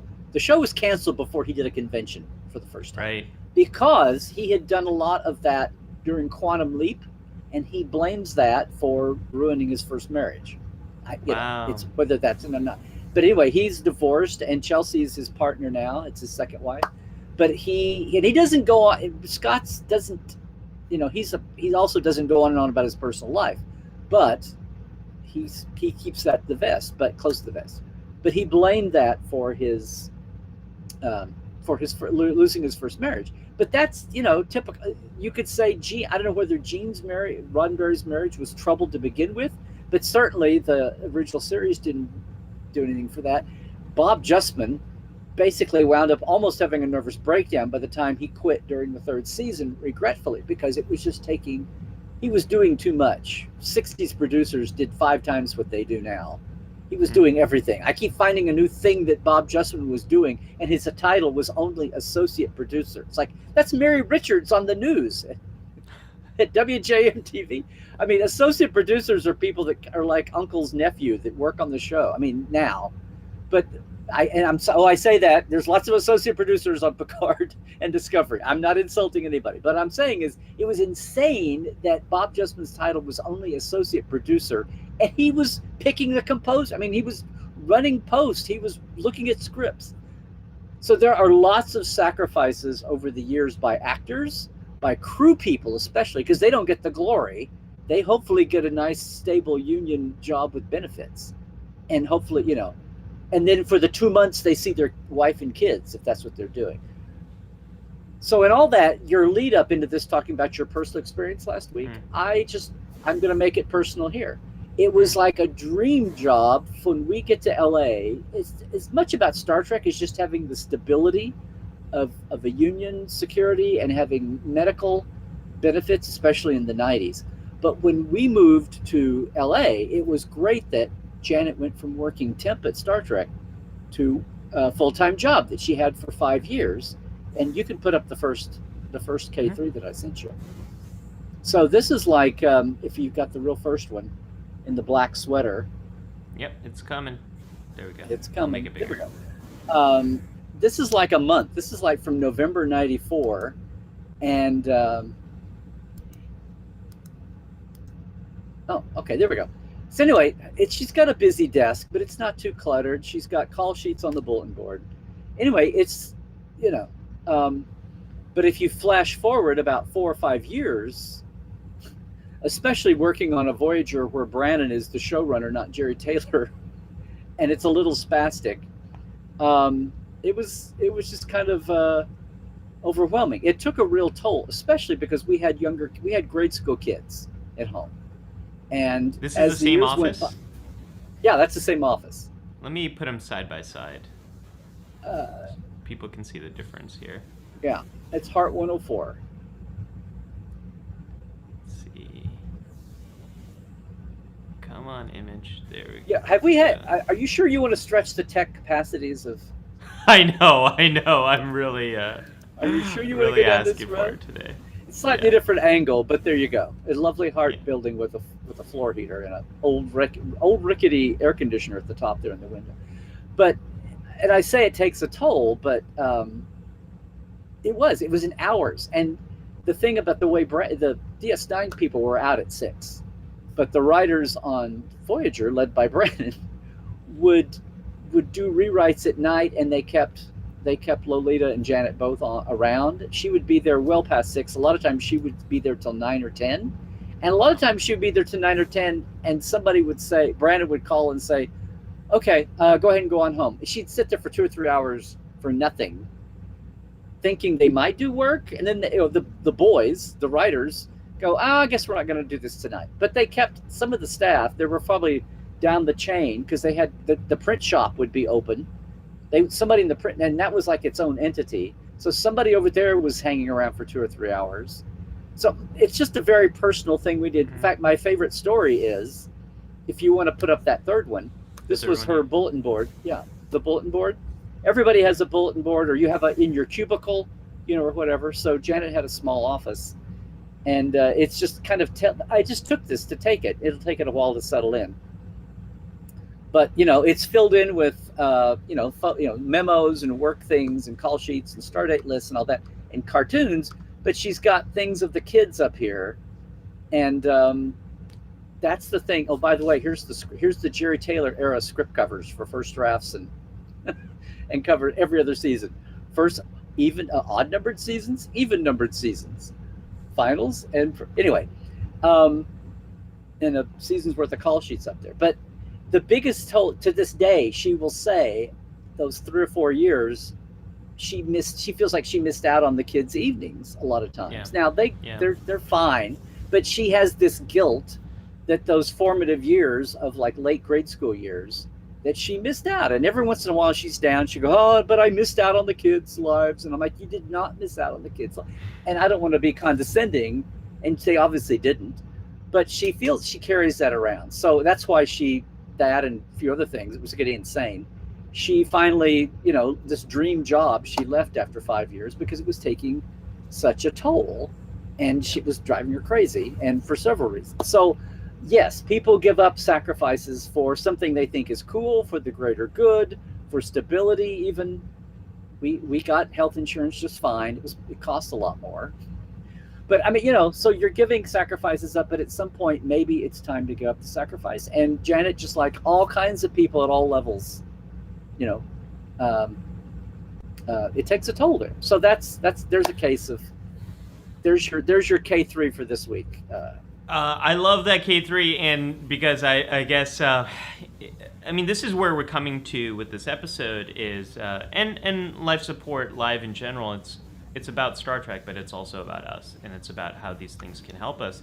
And the thing about making these sacrifices is oftentimes we do it because we either feel a debt to the other person, or we feel like we are going to get a benefit from this in the future. And it sounds like Janet got to a place where yeah, go ahead. It wasn't worth it. I left out the punchline story. So one night she's sitting there, and James is like adamant. He's like, he's missing Mom. He's in 4th or 5th grade. And he's calling her, going, Mom, come home. What are you doing? Which is just eating her up, right? He's like, yeah, I'll be there. We're waiting on pages. Maybe, Brad. And he's We're like, she's waiting. like, I don't They're know. doing this episode called Threshold. I don't know. They're taking a long time. Very, very important. Very important. But James goes, he says, like, Mom, come home now. She goes, James, I'll come home when Brandon lets me come home. And James goes, put Brandon on the phone. I want to talk to Brandon myself. Which was awesome. Which is now a great story we tell over the years. And I think one night she was like, Brandon, I have James on line 2 for you. Oh my gosh. And one night, I mean, that's only like one time. I'm not saying this is a recurring story. Yeah, yeah. And I may be embellishing a little bit, but I think somehow he got on the line with them and said, Brandon, I said, James, I'm really sorry. I need your mom just a little bit longer. Whether he did or not. Anyway, I'll never forget that. Put Brandon on the line. I'll talk to him myself. Love it. So the sacrifice. and that's also such a we grew up kid very thing. self-aware. Huh? Yeah, it's It's such a kid thing. Kids are like, I don't care who that person is. Like, they're getting in the way of me and my mom. And Brandon, who has no, significant other or kids, but has parents, parents with parent relationships with baggage, which he has since alleviated, which is good to hear. But anyway, so there you go. That was the punchline to the whole story was where that. Yeah, I mean, so we make these sacrifices thinking that it is going to be good for us in the long term, and then sometimes it's not, and we decide that it's not worth it, and we need to stop making this decision. As Scott says here, thank you for that, K3 Factor Larry. I've always wondered why Janet left the show, but suspected this might be the reason. So the bottom line, guys, is be careful what you wish for. You may get it, Lieutenant. Yeah. Oh gosh. So thank you for that comment, Scott, and thank you for that story, Larry. And so I want to jump into the away mission. This is the part of the show where I give you some takeaways that you can actually start applying to your life right now.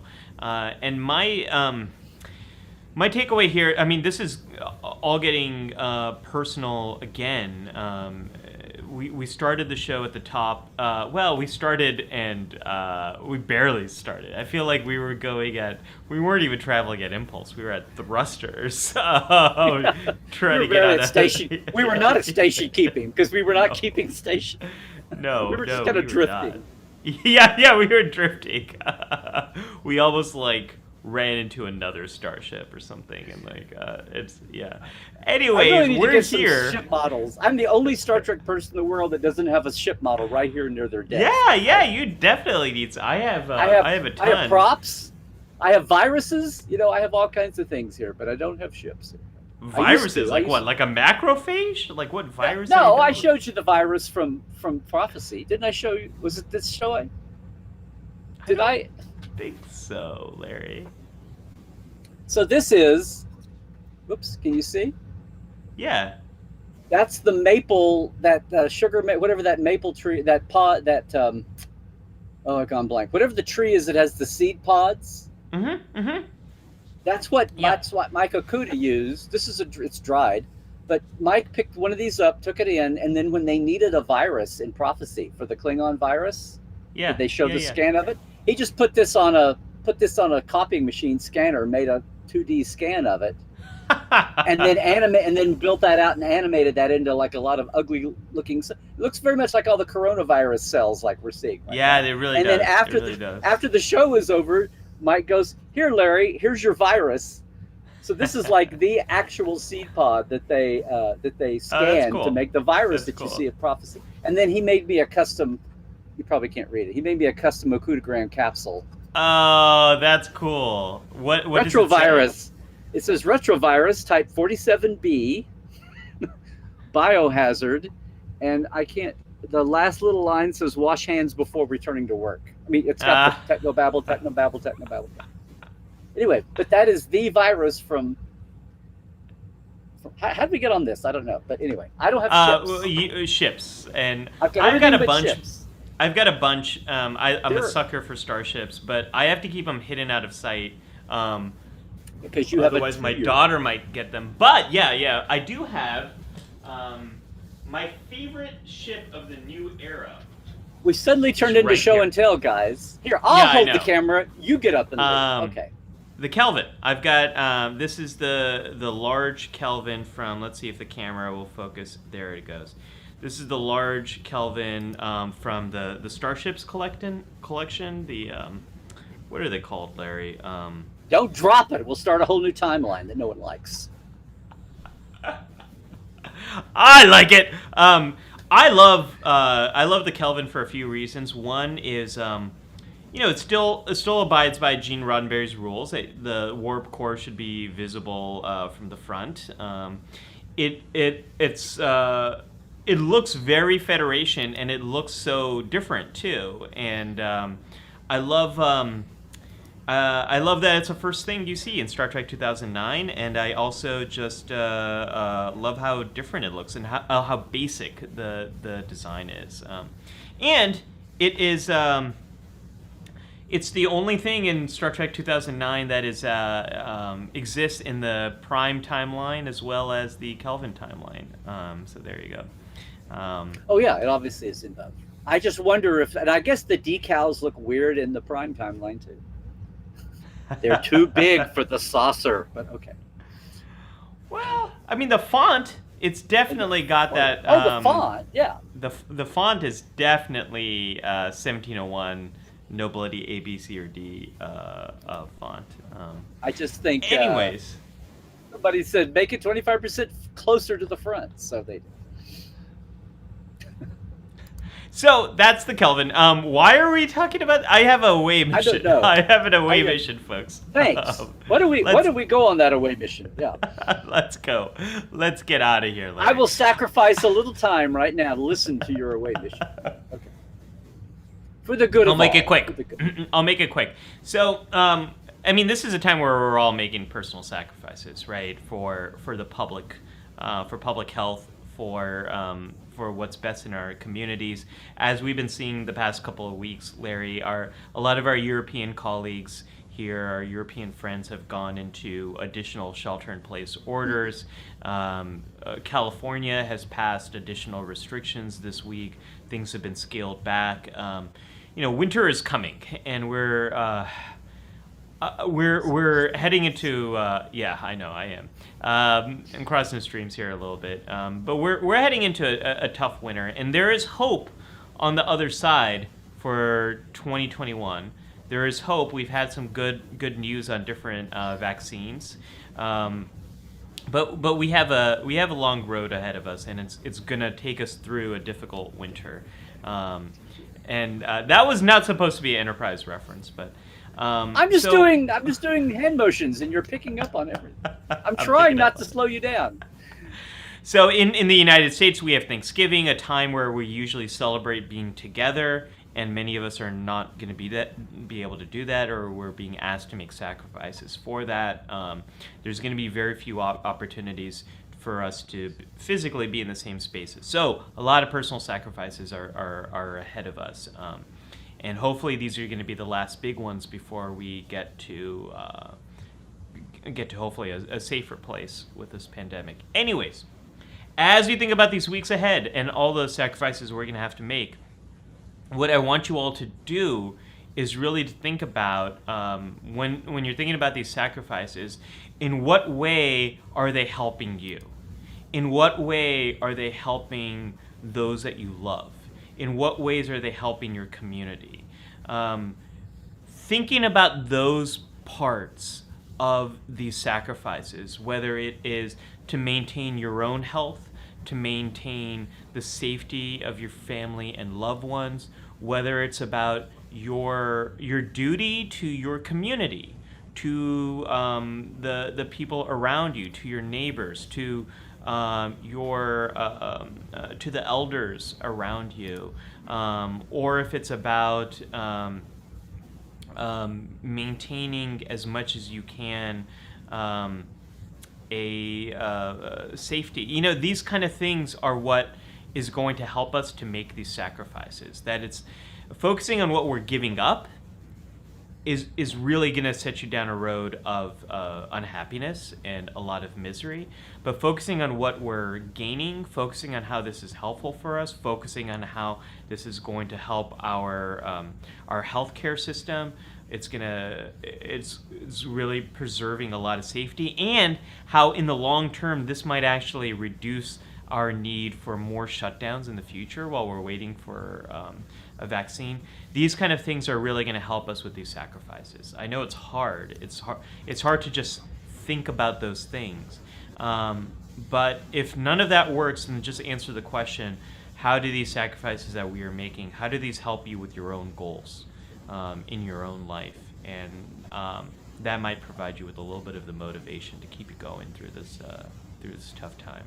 So Yeah. that's my away mission, Larry. Long term. Yeah. Well, thank you for that. No, it is. It's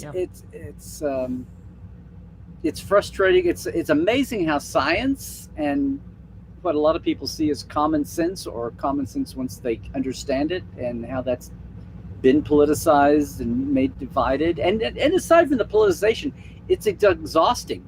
I thought we did all this in the spring and the summer, and I wondered how it worked in real time. And there's also a little arrogance of the modern. I mean, I have a lot of I talk about the arrogance of the new, people that don't know what they're supposed to do, and it trips you up, and the arrogance of the minority sometimes. But the arrogance of any of us, of the arrogance of the modern. We look at all the old bar graphs. We look at the stats from the Spanish flu, and the last huge global pandemic was the Spanish quote unquote flu.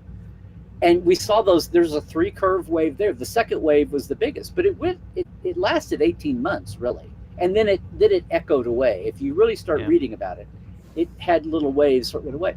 But we looked at that I was reading that at the beginning. I'd always heard about it, but I'd never looked at it. So I was watching some documentaries and YouTubes and reading some articles like last March. And I saw that wave, and I'm like, well, what was that? They didn't get everybody on board with, mask wearing. They didn't get it under control. They had people ignoring it. And they did. And of course, they knew a lot less about science and viral methodology than we do now. But at the time, I was like, how did they let it come and go in waves? And a part of it is, despite your best efforts, even if you get everybody on the same page, that's what's going to happen. And some of this, I mean, and here I was trying to pay attention, much less ignore it. But now I get it. It's like part of this is you've got part of the world, part of the country, part of America doing the best they can, whether it's by state or it's within. We have people here in Southern California. Orange County was notorious for, thumbing their nose at this. And now look at the rates we're having. But even people of a good intention, it's exhausting. It's hard, and then you get into I did all this in April. I'm tired.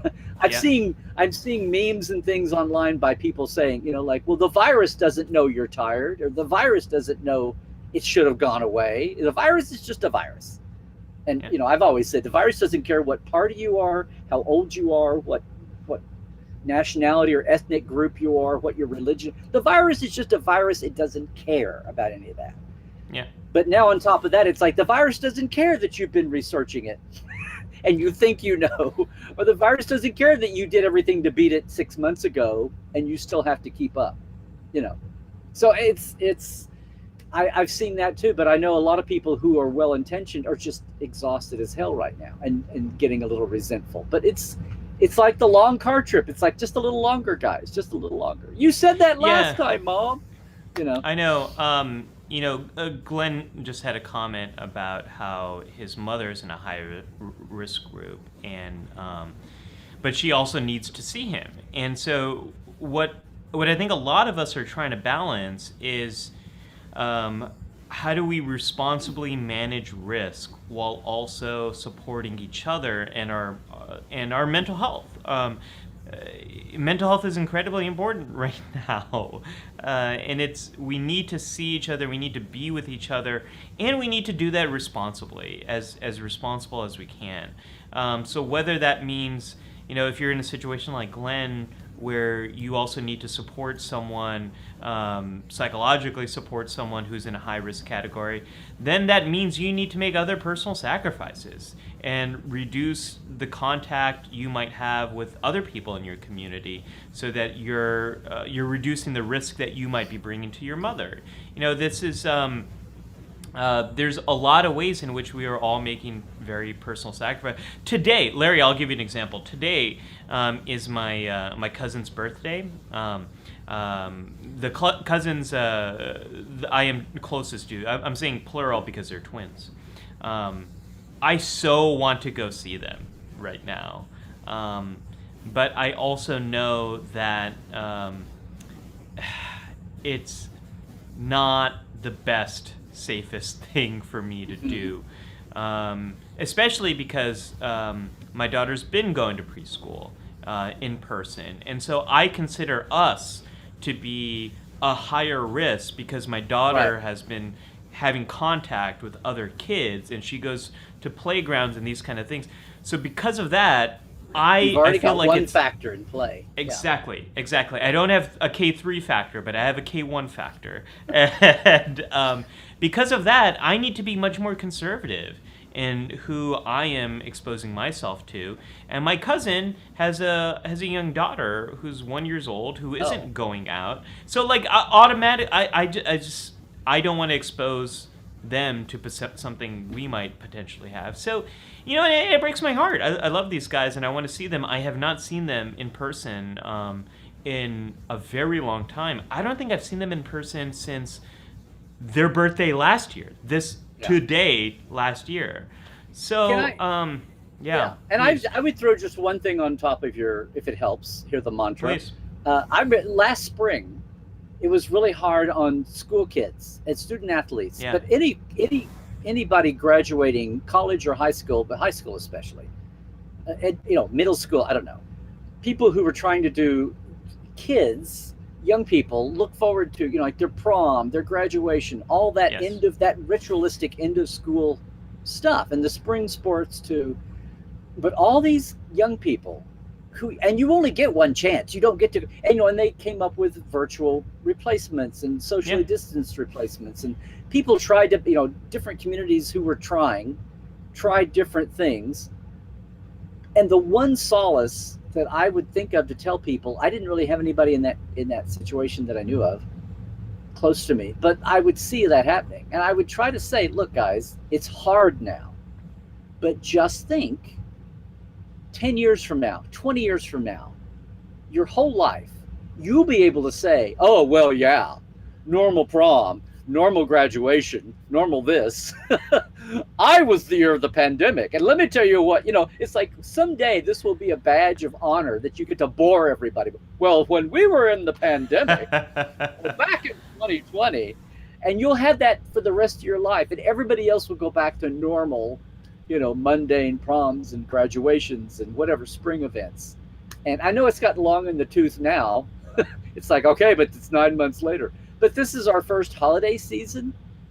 I mean, I can think of the 2 Christmases when we had ice storms back home and how everything was disrupted.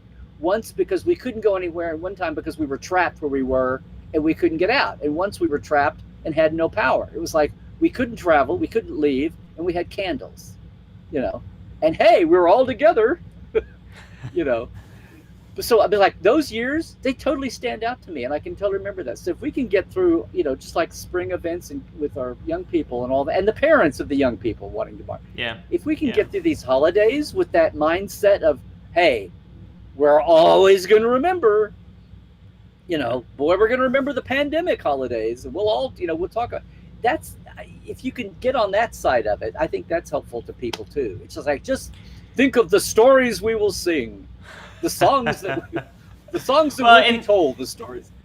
There's drunk Klingons sing stories and tell songs. You do great songs will be sung of this pandemic. Songs will be told, stories will be sung. See how that goes? Well, and just a couple of shout outs. Charlotte says, I've had no close contact with anyone in months. Alternatively, seeing other people in real life can trigger me to panic. It's really getting to me, but Life Support Live has been such a light in my life. And this is a big reason why we keep doing this show. It's not easy, as you can tell. Larry and I do not have our SHIT together, and it's quite often. We're getting very constipated because our SHIT seems to be getting less and less every week. Yes. We're stretched pretty thin on our ends. There were some. Remember back when, Larry, we had long phone calls to prep each episode, and everything was mapped out, and we had extensive notes, and that's when we were winning the Webbies and the Emmys. Yeah, we used to be able to dedicate so much more, and I think on both of our ends we've been stretched so thin recently that the prep that we have for Life Support Live is so limited compared to what we want it to be. And we keep doing this show, I think, because of the support that we get from each other, and because of the fun, and because of the community, and because of all of you, and because of comments. This community is awesome. Yeah, and it's growing. Yeah, I didn't want to take a break because I didn't want to set back the development and the growth. And I did this. This is a lot like Portal 40. When I started Portal 47, it was all about what can I do, what can I serve, what can I share, what do I think is not out there that people deserve to know about Star Trek. Like I say, it's Portal 47 is for everyone who has no idea how much Star Trek they have no idea about. And what I didn't count on was the community giving back to me, giving to each other, and finding something, the uniqueness of the community, not just this one-to-one relationship. And that's happening here too. And I just think about us having a show, or us having a topic, or I hate that word, content. I've said it before. It's like we're making dog food. Dog food is content in cans. But anyway, it's like what we're putting out into the world is not a one-way street. It's two-way, and then it's even triangular because our community interacts with each other.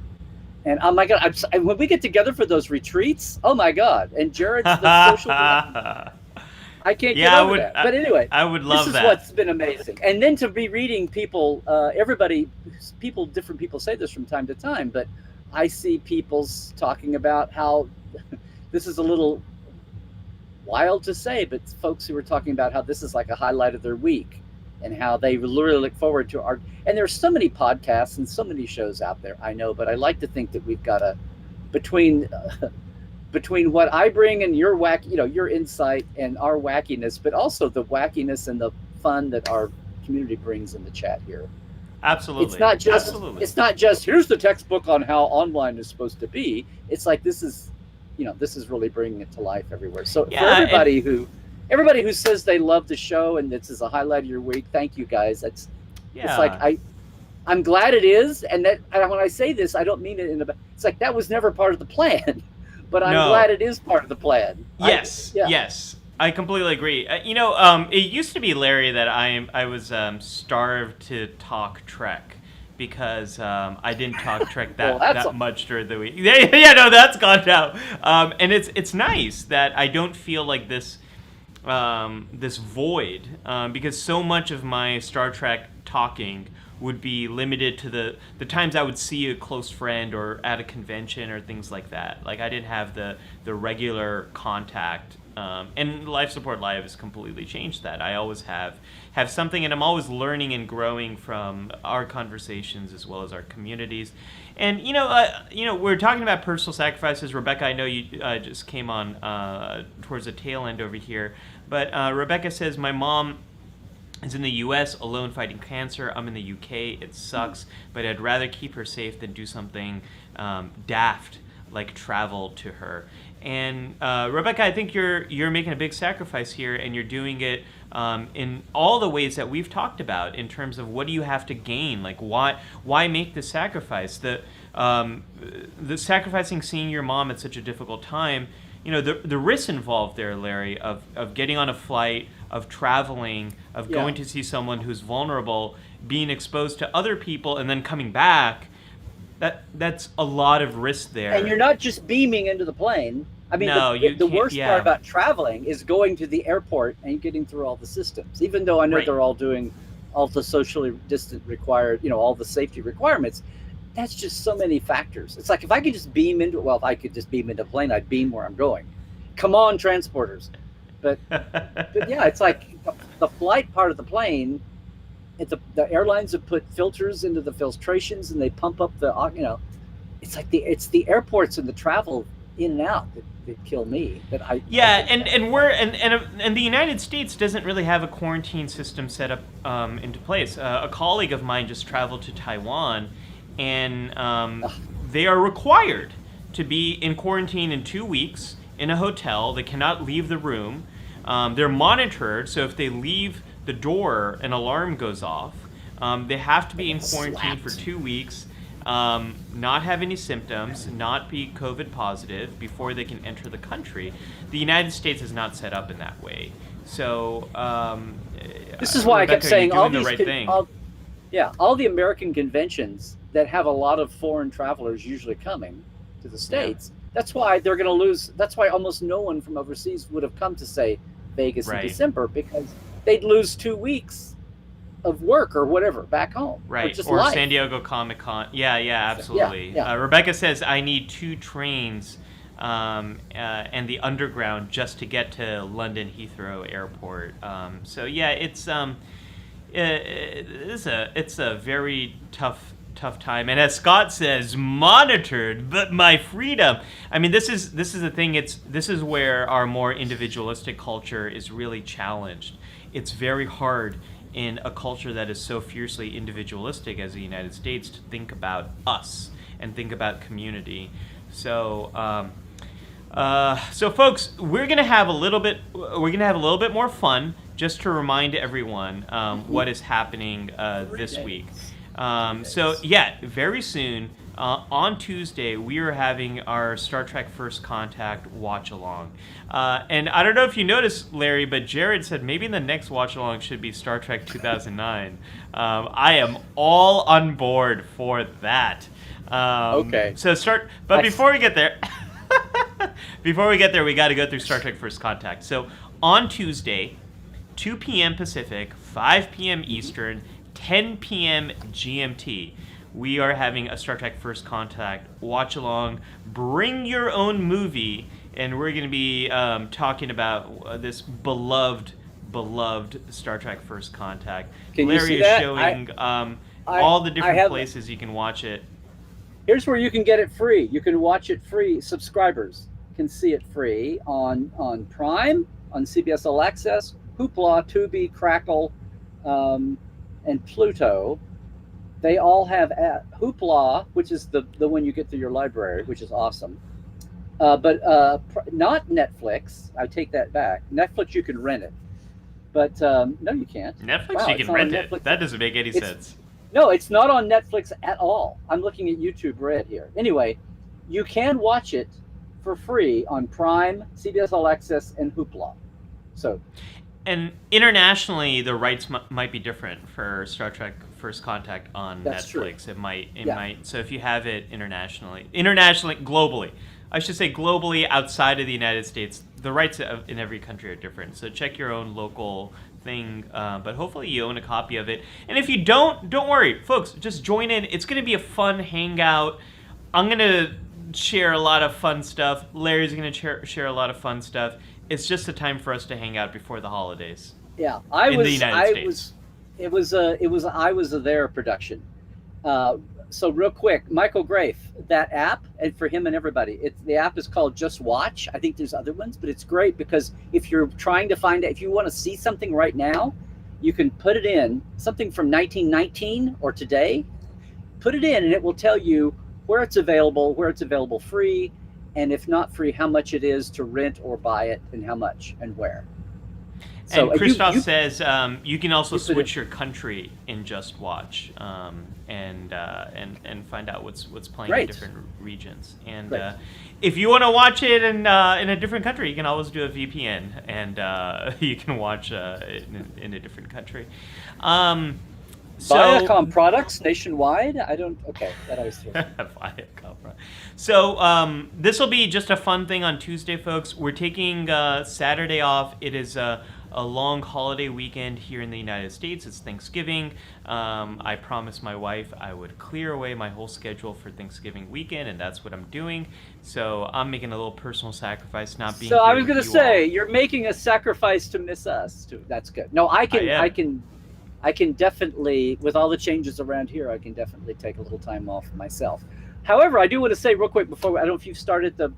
I haven't started the music. You'll be able to hear it, but I will start it very soon. Well, I couldn't last week, which was weird because I was back on Skype. But I'm directly on Ecamm now, so I should. Before we jump, can you throw another couple of slides up there real fast? Please. Which one would you like? Since they are holidays, there's a big thing. There's a big thing happening on Friday.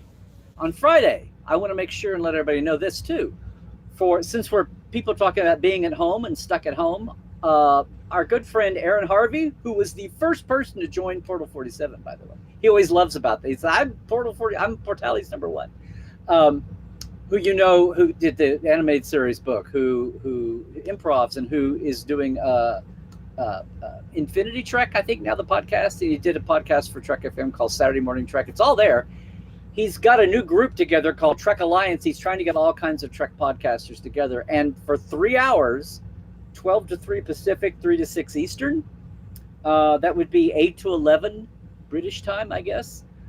He's having a holodeck hangout on the Friday after American Thanksgiving. So this coming Friday, 3 hours, just not all these people all the time, but a clump of these people at any one time in that 3 hour window, talking whatever happens to come up. Trek. There's going to be some trivia and some fan sets giveaway prizes, and there's a chat, and people will be monitoring the chat just like this.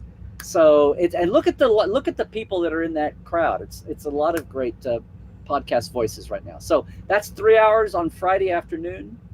The Friday after, since there's no OU Nebraska anymore. And yes. And then, and then coming up on December 9th, still, if you have not registered, it's just put down your email so I know you're coming. Go over to LarryNemecek.com, click in, leave your name. We'd love to have you. It's my annual open house.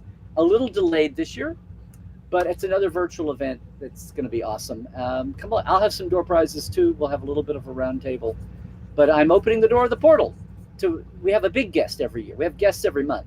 But I try to have a big guest on Open House. And David Carson directed Generations and Yesterday's Enterprise and the DS9 pilot. And is not generally heard from people, which is another thing I try to do, is get those voices out there. So I appreciated everybody come over for that. Yes. That's one of the things I really enjoy, Larry, is when you do bring in these perspectives. It's like every episode is like a K3 factor. It's like a K3 factor all year long is how K3 factor is just a tiny, it's like I say on Tuesdays Live, it's just a tiny little smidgen of what we do all the time. Yeah. So with that, as Libby would say, we haven't seen Libby this week. She's doing okay. Yeah, I hope she's okay. We miss you, Libby. But as Libby would say, it's time for the sad music that plays towards the end of the show. And I do hear it, yeah. And you do hear it. So, folks, we've had a ton of fun. We've gone a little long. Sorry for the tech delays. But I think at the end of the day, the real important thing is we're just hanging out here together. Larry, seems like you wanted to say something. I just saw Cairo say, where can we find that Treksgiving thing? Look on, I think Aaron is just getting it set up, but I can't tell you right off the top of my head. Maybe I could if I look. But I'll have it on my page, if nothing else. And I'm sure his podcast, Infinity Trek, will have it. I think it may Larry, have a page.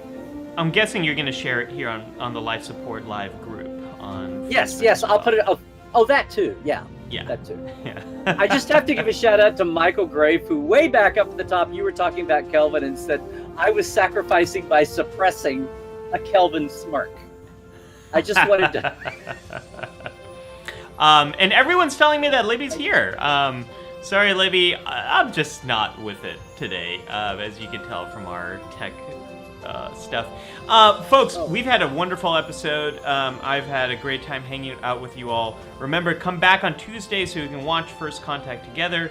Larry's got the wonderful Treksgiving going on Friday. And then we'll be back with our regularly scheduled program in 2 weeks. Maybe we'll have a combined theme for the next 2 episodes of Discovery, Larry. Who That's knows? right. We'll be skipping Discovery. We've done that once before. We did that doubled once up on before. things. Yeah. And live to tell the tale, and or live sing to the tell tale. Please follow Larry on social media. That way is Larry on social media. Jared was nice enough to share the links as well as me. Yeah. And yeah, folks. We will see each other again very soon.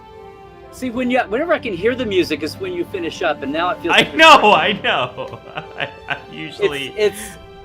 It's Ollie Mattu on Twitter, and it's Yes. Larry Nemecek on Twitter. Yeah. And Larry, but where you're watching right now on Facebook is me. Psych Show for him on Facebook. Yes. And Trekland for him is Oh, where but to after go. you. No, after you. No, so anyway, I hope I see some of you guys. And on Tuesdays live, 1 p.m. Pacific every week. Live long and prosper. Trek well, folks. everybody.